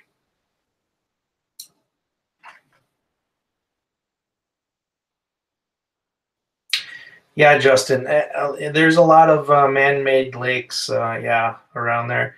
Up here, we don't have many man-made lakes. There's a couple, but there isn't many. That's right, Grant. It is ridiculous. It happens all the time. And even with deer hunting, which is going on right now, there's always a couple guys that get caught with, 20, 30 deer. And, it's just crazy. I mean, most of the time when people do that, they're not using it anyway. I mean, down by the cities, down by Minneapolis, right after deer season, when they go through and empty out the dumpsters and stuff around town, they'll find, deer that people from the city have shot. They bring them back home, and they don't know how to clean them, or there's nowhere to hang them in the city or where they're at, and they just throw them in the dumpster. And I don't get why people do that. It's just a waste. How's it going? I pick my butt. Thanks for stopping by, buddy. I hope your weekend's going well.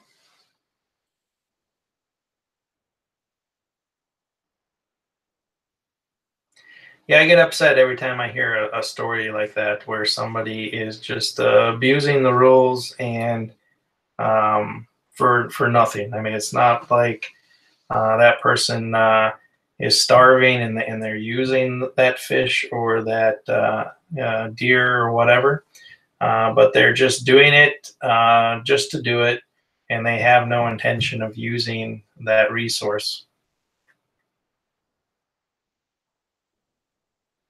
Drinking some Twisted Tea.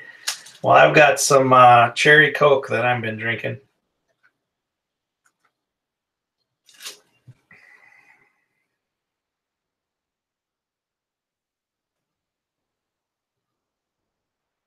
That's right.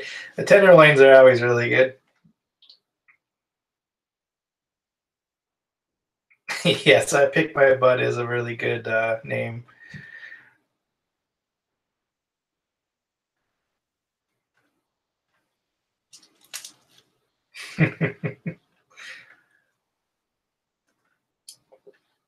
I think he always brings a smile to everybody's face when he comes into a chat.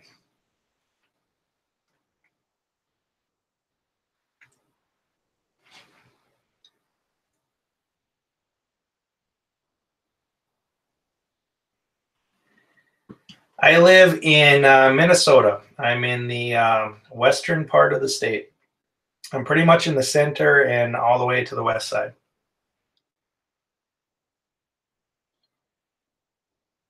Where are you at? I Pick My Butt.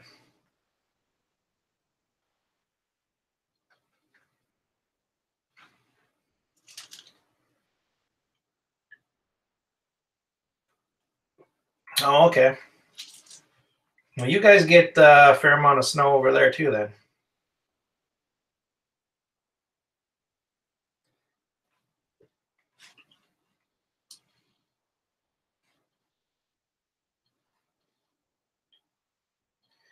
Yeah, the snow does. I mean, I used to not mind it too much, but in the last few years, we've been lucky because we haven't gotten a lot of snow. And then last year we got a little more snow than we had for a little while, and I didn't like it too much. I still don't mind the cold. It gets really cold around here. We'll get negative 20 or colder for a couple weeks every year, but it usually doesn't last real long. So I'm still okay with that. But when we get 100 inches of snow in a season, it's too much.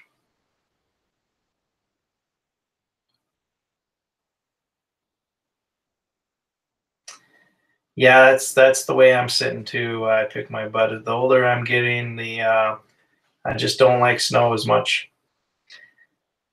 I don't like pushing it. I don't like clearing off the driveway. Don't like driving through it.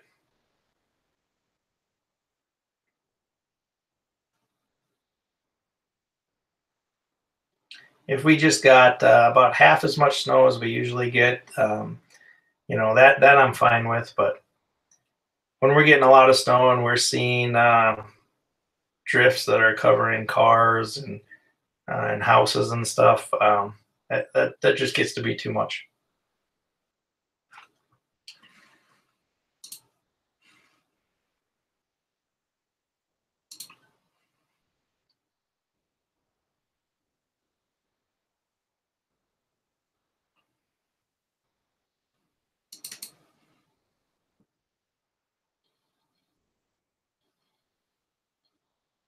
All right, Grant, have a nice night. And if you go hunting tomorrow, good luck. Thanks for stopping by and hanging out with us.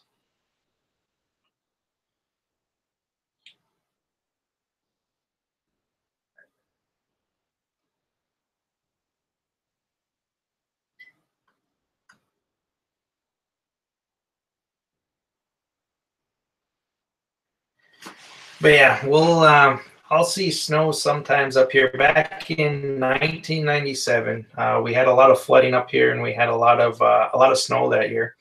We had snow drifts that were covering people's houses, two-story houses, not just a one-story house either. It was ridiculous.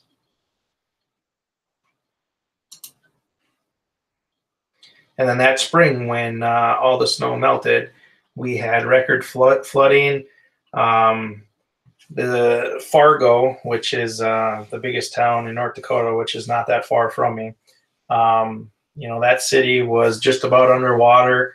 All the farmers' fields that are around me, it looked like we were at an ocean because all the fields just had water in them, and you couldn't even see land. All you could see is water all the way to the horizon, and it looked like you were at the ocean.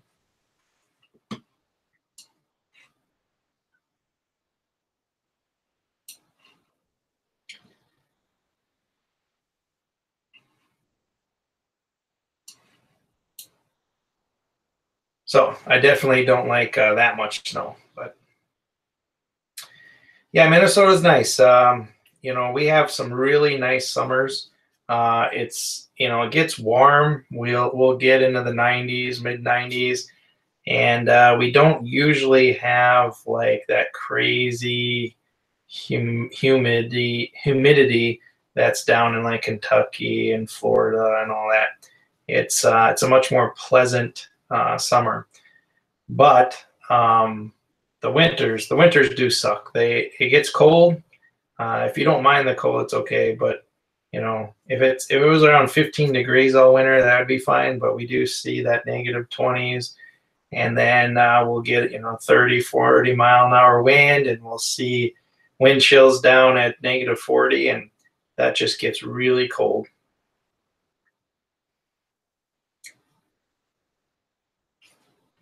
But we haven't had huge snowfall for the last few winters, and we haven't seen blizzards like we have either.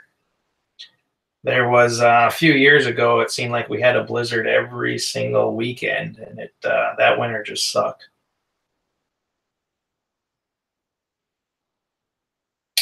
Yeah, and we do see a lot of mosquitoes. Our mosquitoes are the unofficial state bird. They can get pretty thick in the summertime.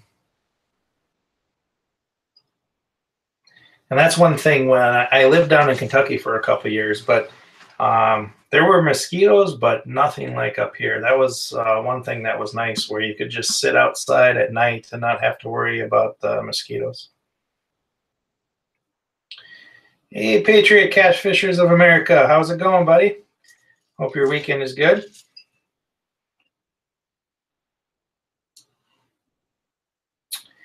It can be pretty hard to heat the house. We spend a lot of money on heating during the winter time. We just insulate our houses very well.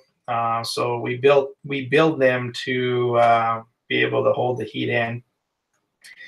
There's a lot of people that heat with wood. I personally have a propane furnace, and then I also have a backup wood stove.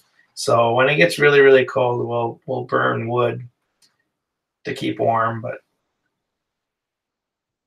but I spend a few $1,000s every winter just to heat.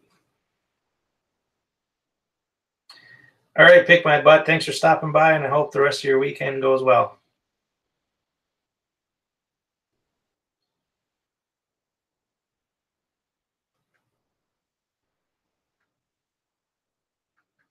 Spence, see, I let a small 8 walk this evening. I just can't get one I want to come by. Yeah, it's tough. Last couple night or the other night when I was in the stand, I had a nice 130, 135-inch buck come by. He needed just to walk about 4 more steps to get in my shooting lane, but he turned to the right, walked parallel to the tree that he was behind, and I never got a shot. Patriot, I am from Minnesota. I live in the western part of the state, almost right in the center of the state, and then all the way to the west.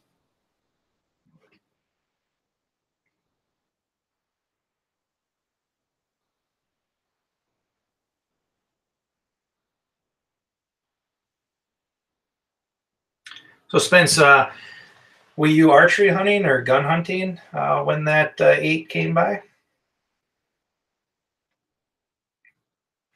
Up here in Minnesota, our gun season started today. I've been archery hunting. I did not go out gun season here. I did not go out today, but I think I might skip the gun season, keep archery hunting, and if I don't get anything by muzzleloader season, I'll do that. But our muzzleloader season starts early December.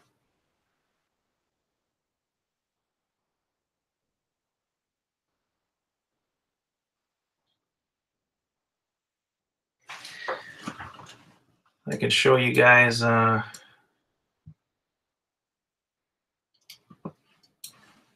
Yeah, work tends to get in the way of hunting and fishing, doesn't it?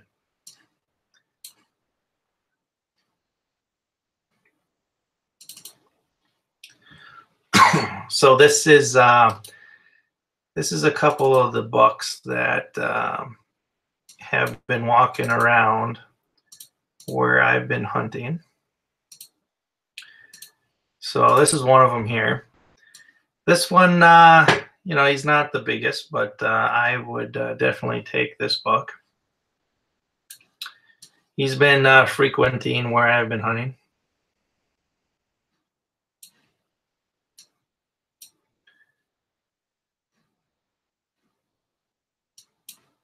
And then I have a picture of this guy here too.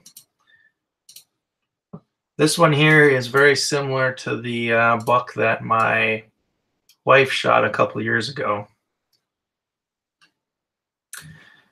And that buck a couple years ago scored just under 130 that she got with her muzzleloader.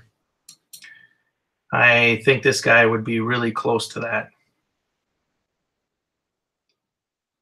It's almost identical. And then I haven't seen this guy this year. This picture was from last year, but I had this guy walking around out there too, and I have not heard of anybody shooting this deer last year, so I believe that he is still out there, but I have not seen him this year yet. But there's always a chance of this guy walking by too. I'm pretty sure I would have heard about somebody shooting him. I don't think somebody would have kept that to themselves, but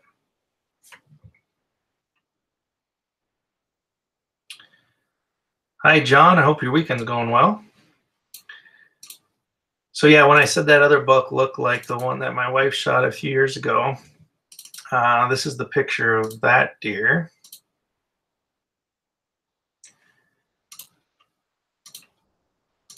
So she shot this one 2 years ago at that same spot.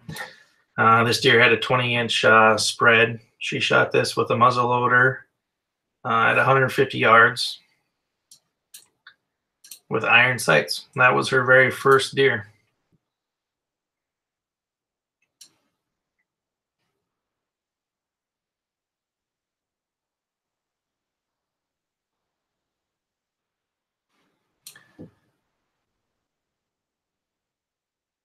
So there's a few nice deer that are out there where I hunt. It just is a matter of time before something walks by. It's always a waiting game.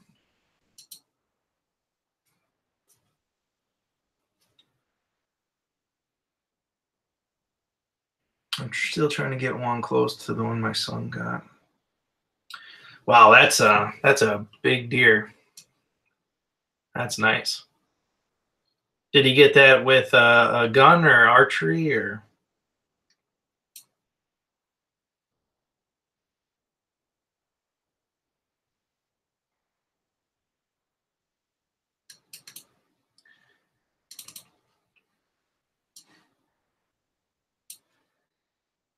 Yeah, I mean, I'm not sure what this big guy would score, but I don't think he'd be quite that large. But I would say this guy would be up there at 180, maybe 190, right around in there. It's kind of hard to tell, but he's a big one. I hope he's still around. I'm not really sure, but last time that we got a picture of him was last year. But again, I think if somebody actually shot him, I would have heard about it. Because I don't think somebody would have kept that to themselves. I'm sure they would have been telling people.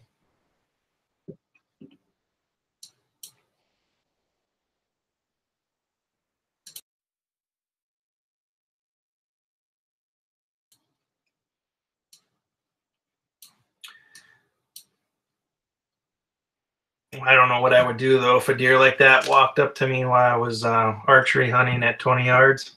I don't even know if I could pull back the bow. I think I'd be shaking so much that if I was in a tree, all the leaves would fall right off.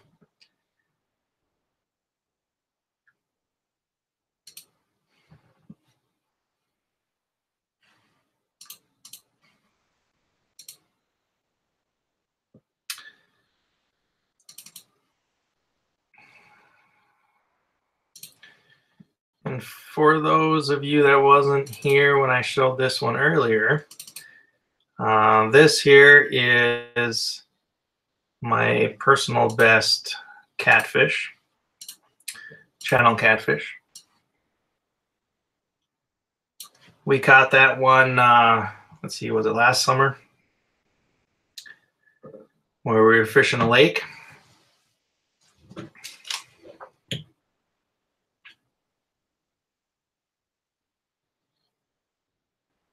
I hadn't done much catfishing in the past. And last year we kind of dedicated a lot of time to trying to catch a fish like that. And it paid off.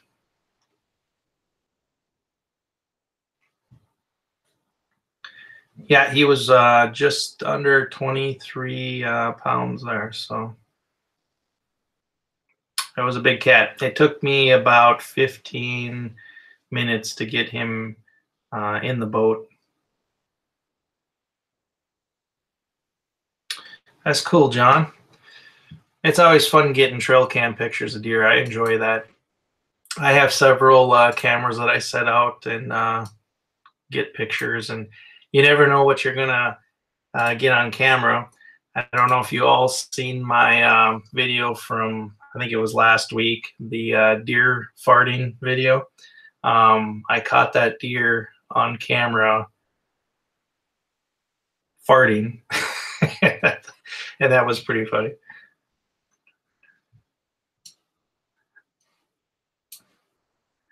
I wasn't even going to post that video, but my wife said it was too funny not to share with everybody. So if you haven't seen that, you should check that out.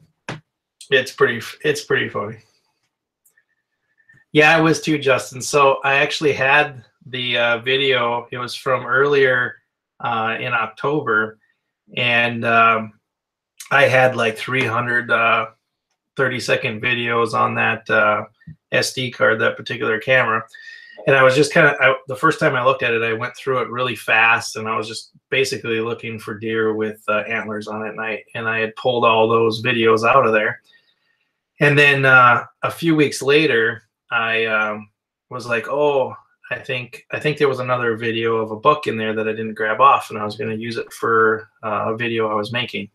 And I knew kind of about what day it was, so I went to that date range and I started watching the videos, and then I actually seen what happened, and I was like, man, I've been sitting on that for like 3 weeks and I didn't even know I had it. I watched it like 10 times in a row. I was laughing.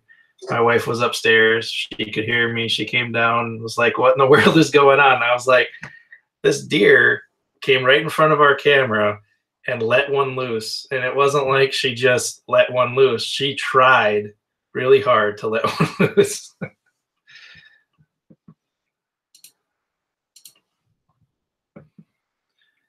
Let's see. Dang, I miss having channels like that here when the blue cat. Yeah, we have some really big channel cats around here. So where I live, I don't know if you've ever heard of it, but the Red River, which divides Minnesota and North Dakota, the Red River is known for really large channel catfish. And there's a lot of people that come from all over to fish that river.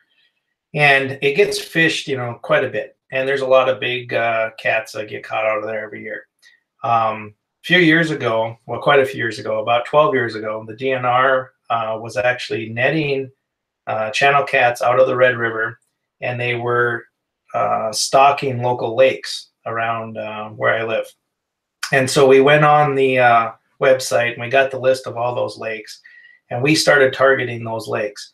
Because my thought was that when they did that 12 years ago, that those fish in those lakes basically haven't been fished at all, because there's not a lot of people that go cat fishing in the lake around here. So we targeted a few of them, and it didn't take very long, and we ran into that fish. So some of these lakes around here have some really big catfish in them also. How's it going, Susie? Thanks for stopping by. I appreciate it. I hope your weekend is going great. You were hunting Oreos. Did you get double stuffed?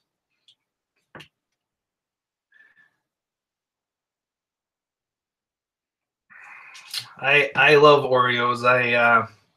The only problem with Oreos is that once I start, I don't usually stop until my stomach tells me to stop. Well, thanks for stopping by, Susie. I do appreciate it. JNC, welcome back, buddy. Yes, I am still on. It's I did not plan on being on this long, but we've been discussing things and almost been on for 2 hours, and it doesn't seem like it.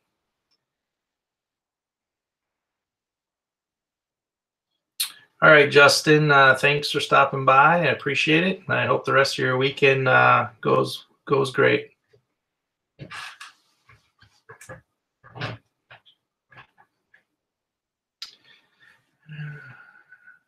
All right, Patriot, thanks for stopping by. I hope the rest of your weekend goes great.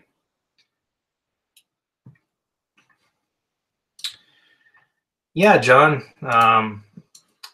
Like I said, this is only the second live stream that I've done, but it's been going pretty good, and I enjoy telling stories. As long as somebody's out there listening to me, I can keep talking. And I do appreciate everybody's time for stopping by and hanging out with me.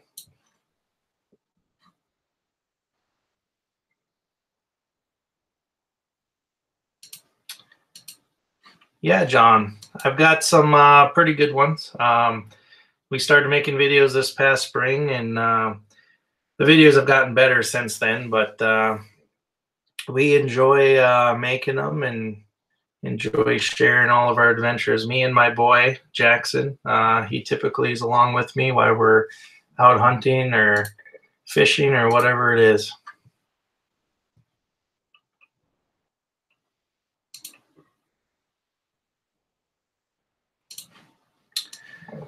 Let's see, I'm going to pull up my picture folder here again. I'll share some more pictures for the new guys that are here. So let's see, I'll show this again. So last year, or I'm sorry, the year before last year, we built a ice fish house. So we started building this in our garage. This particular house took us 2 days to do it. JNC, no, I'm not using OBS. I'm just using Hangouts and then just sharing my screen for pictures. So we started this ice house. We built the floor out of 2x6s. It's an 8x8 house, and then we set it on top of a trailer that the axle actually tilts, so it will sit straight down onto the ice, and you don't have any air gap or anything underneath it. So we started this on a weekend and got it built in a couple days. We framed it in with 2x2s. I'll show you here. So it was me, my wife, and a buddy when we built this. And you can see here the trailer that it's sitting on. So right now it's on the trailer, and the tire there, it has that piece of metal. So that's what you use to, you push that down and lock it into the frame, and that will lift the house up. And then you take the pin out and lower it, and then it will set down on the ice.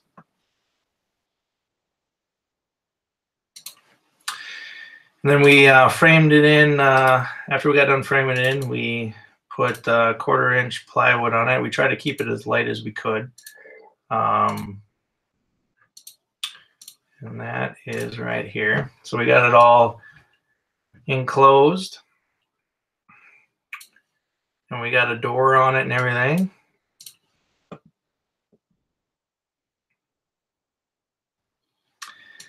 And then we drilled holes into the floor where we put in the catch covers that are in most ice castles. And that keeps out all the cold air and stuff if you're not using the hole. It's a pretty nice way. JNC, oh, we can build one anytime. I enjoy it. We built this one 2 years ago. Then I built one for a buddy of mine last year. We built him one. So.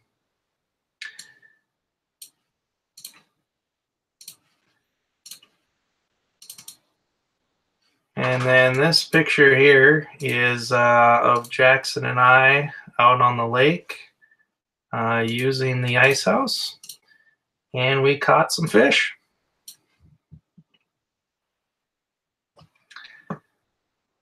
So this is the ice house. I don't know if everybody was in here earlier when we were talking about the ice fishing, but we typically spend New Year's night out on the ice. So we'll do that in this house. We put up some cots in the house and we'll sleep out there all night. We usually watch the Super Bowl out on the ice too. So I have a TV on there, and we get the game and we'll watch football and spend the night out there. Those are two of the times where we usually are out there. We'll spend usually Christmas Eve out there too, and then be home for Christmas Day. But those are like 3 nights that we usually stay out there every year. Let's see, if you don't mind me saying about how much did that run you. Okay, so the trailer itself I bought from a neighbor. I spent $150 on the trailer. The trailer was a used trailer that a different ice house was on.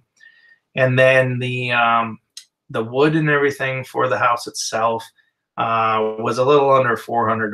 So, you know, it took us 2 days to build. We got it all put together. Wasn't that much. Wasn't like the price of an ice castle or anything like that. Last year we painted it. So the first year I just used it just like that. We didn't paint it or anything like that. Then last year, before ice season, we painted it. So right now it's red. That's a picture of that. And this year we're gonna probably put in some insulation. So it's not that it's hard to heat. We can heat it to 70 to 80 degrees when it's 20 below outside. That's not a problem. But if we insulate it, we'll spend a lot less on propane to heat it.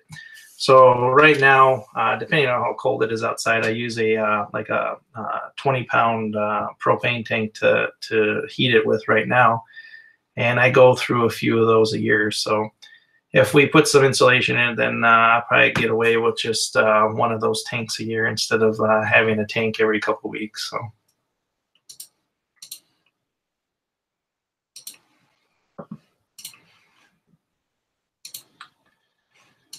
But yeah, so that's the ice house that we fish a lot in. I have others too, but I just don't have pictures of them. But I have a dark house, and then we have several other pop-up houses too that we put out.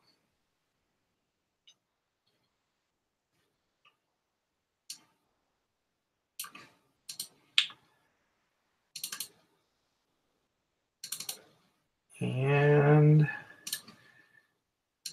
here's some other fish that we caught. This is Jackson this last winter. Some of the fish that he caught out there. He's caught a lot of fish in his life already.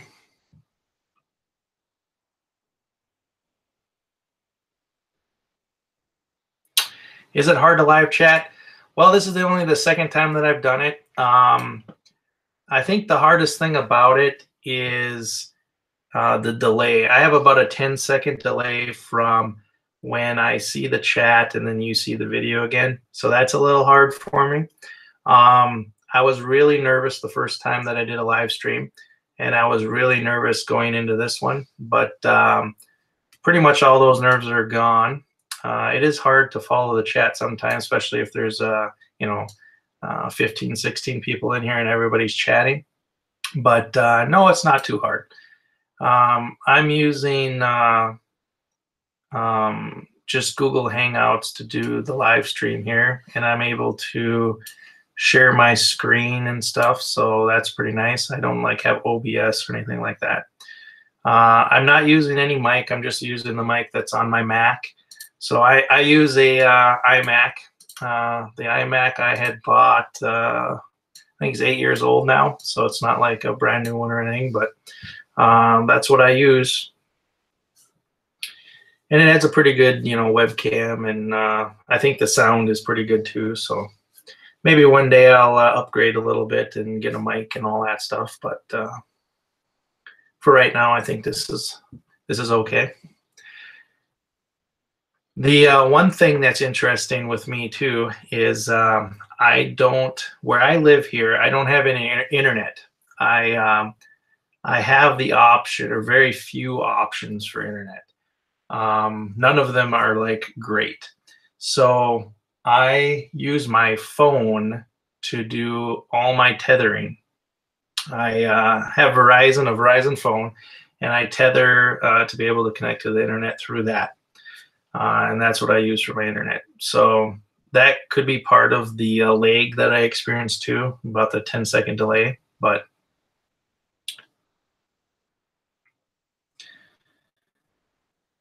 thank you, Susie. Enjoy those Oreos. Yeah, John, I was very nervous too. My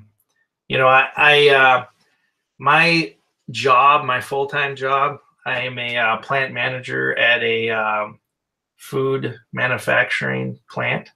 So I do a lot of talking, and I oversee the plant. It's a pretty big company. There's a lot of employees, and they all look up to me to know what to do and everything.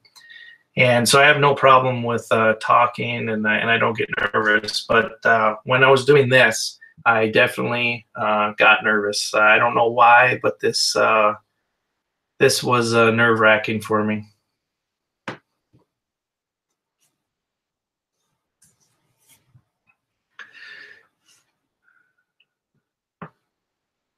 But it is a lot of fun because I do like to talk, and I do have a lot of stories that has happened because we spend a lot of time in the outdoors. We spend a lot of time in the woods and fishing on the lake and stuff. So I have a lot of stories with a lot of different things that have happened out in the woods. Well, thanks, John. I appreciate it.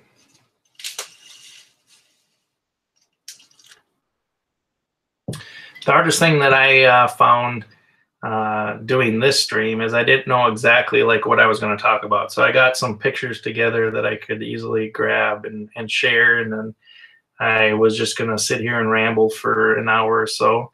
And now we're going on 2 hours and I'm still rambling. That's right, JNC. just wing it. Now, JNC, correct me if I'm wrong, but your name is Josh, correct?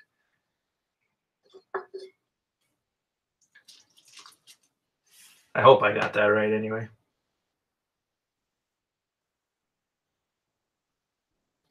John. All right. Well, I was close. Sorry.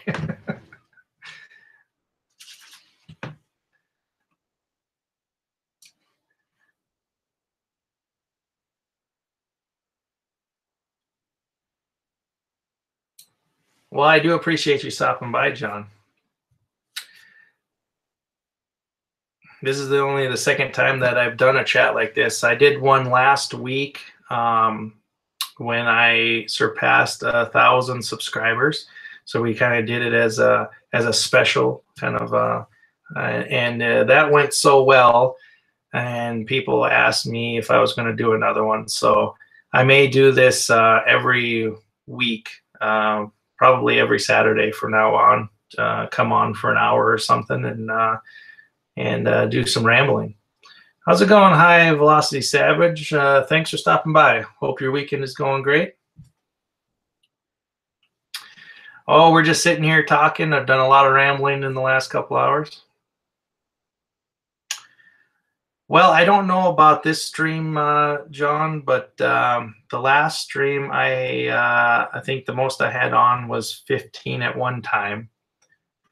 And it had gotten, I don't know, 120 some views or something like that and all. And I don't know about this one. I have not looked or really paid attention to see how many have been on at one time.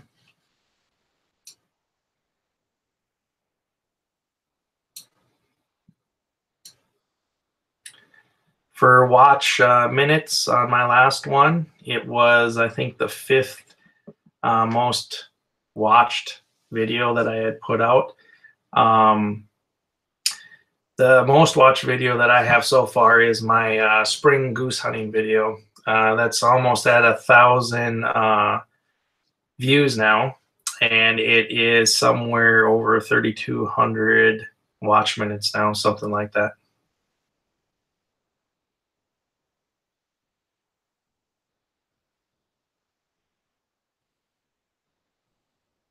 But I don't really look at, or I look at it, but I mean, the watch minutes are important, of course, but it's not going to sway me from making videos or not making videos or whatever. I'm doing it because I enjoy it. I enjoy the community that the people that have spent their time on watching my videos. So even if it was just one person, I would still do it. I may even do it if there wasn't anybody watching it, because it is pretty cool to me to think about Jackson being able to go back and have this like video catalog when he's, 20, 25, 30, 40 years old. I think that's going to be pretty cool for him later on in life to have all these videos and a catalog of the time we spent together.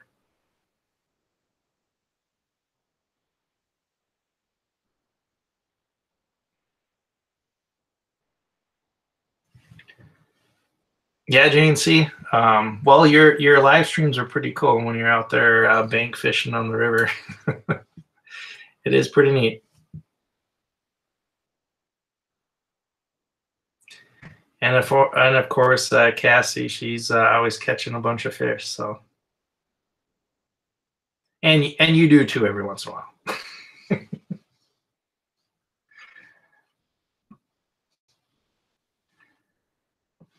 I'm looking forward to joining your live stream tomorrow with that Vikings game when we go kick some Lions' butt.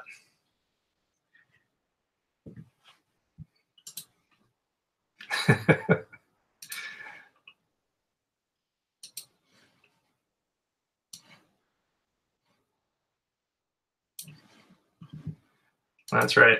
Have you been to a game yet this year, JNC? I didn't get a chance to go last year, but usually I go to a game at least once a year, but I'm not sure I'm going to find time to do it this year either.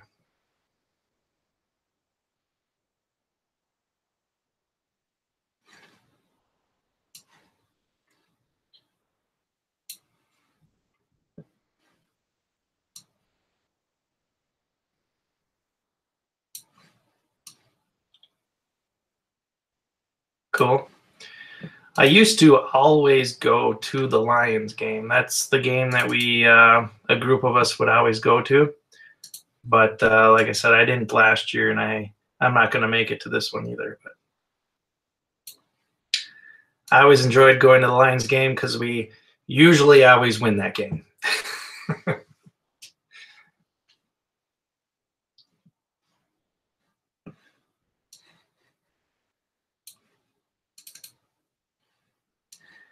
Yeah, tickets. Well, not only do they go quickly now, but they're a lot more expensive since the new stadium got built.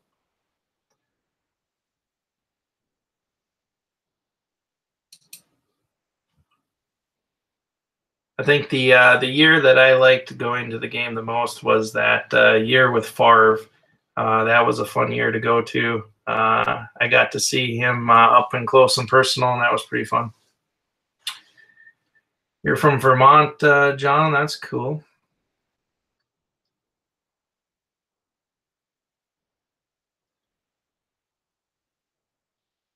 All right. Because yeah, JNC, you guys are just like right across the border, right? You're on the west side of Wisconsin.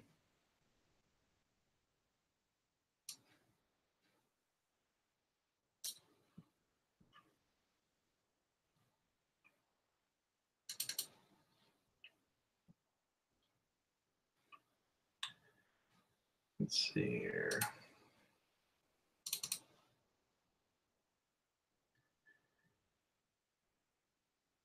I see. Yeah, you guys do a lot of river fishing there. We do some river fishing here too at the Red River, and we catch a bunch of different things too. Here's a couple pictures from that, but here's a carp we caught last spring.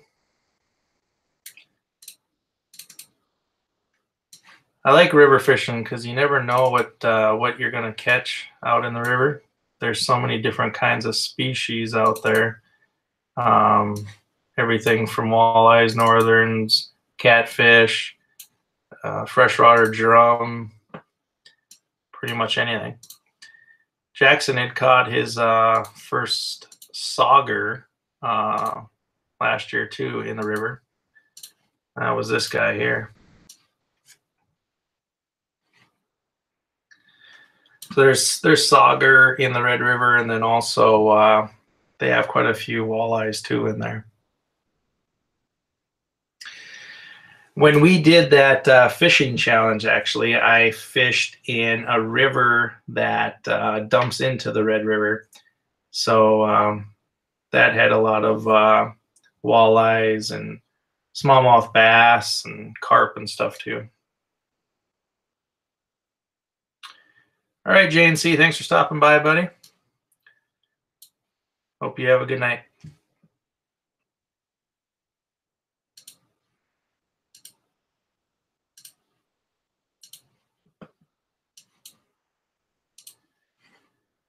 I think I'm going to end this live stream here in about 5 minutes here. So I've been on for about 2.5 hours. So this was a lot longer than what I was planning on.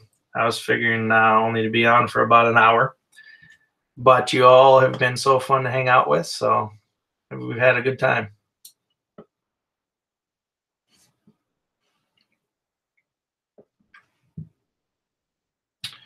All right, John, I appreciate it. I'll probably be doing this every Saturday, I think, will be the plan. So to come on for a little bit and chit chat with everybody.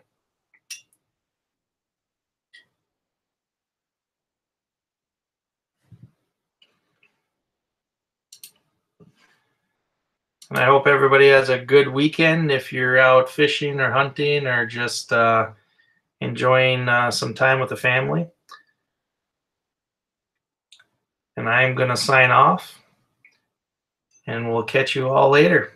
And I appreciate everybody's time and support and hanging out with me tonight.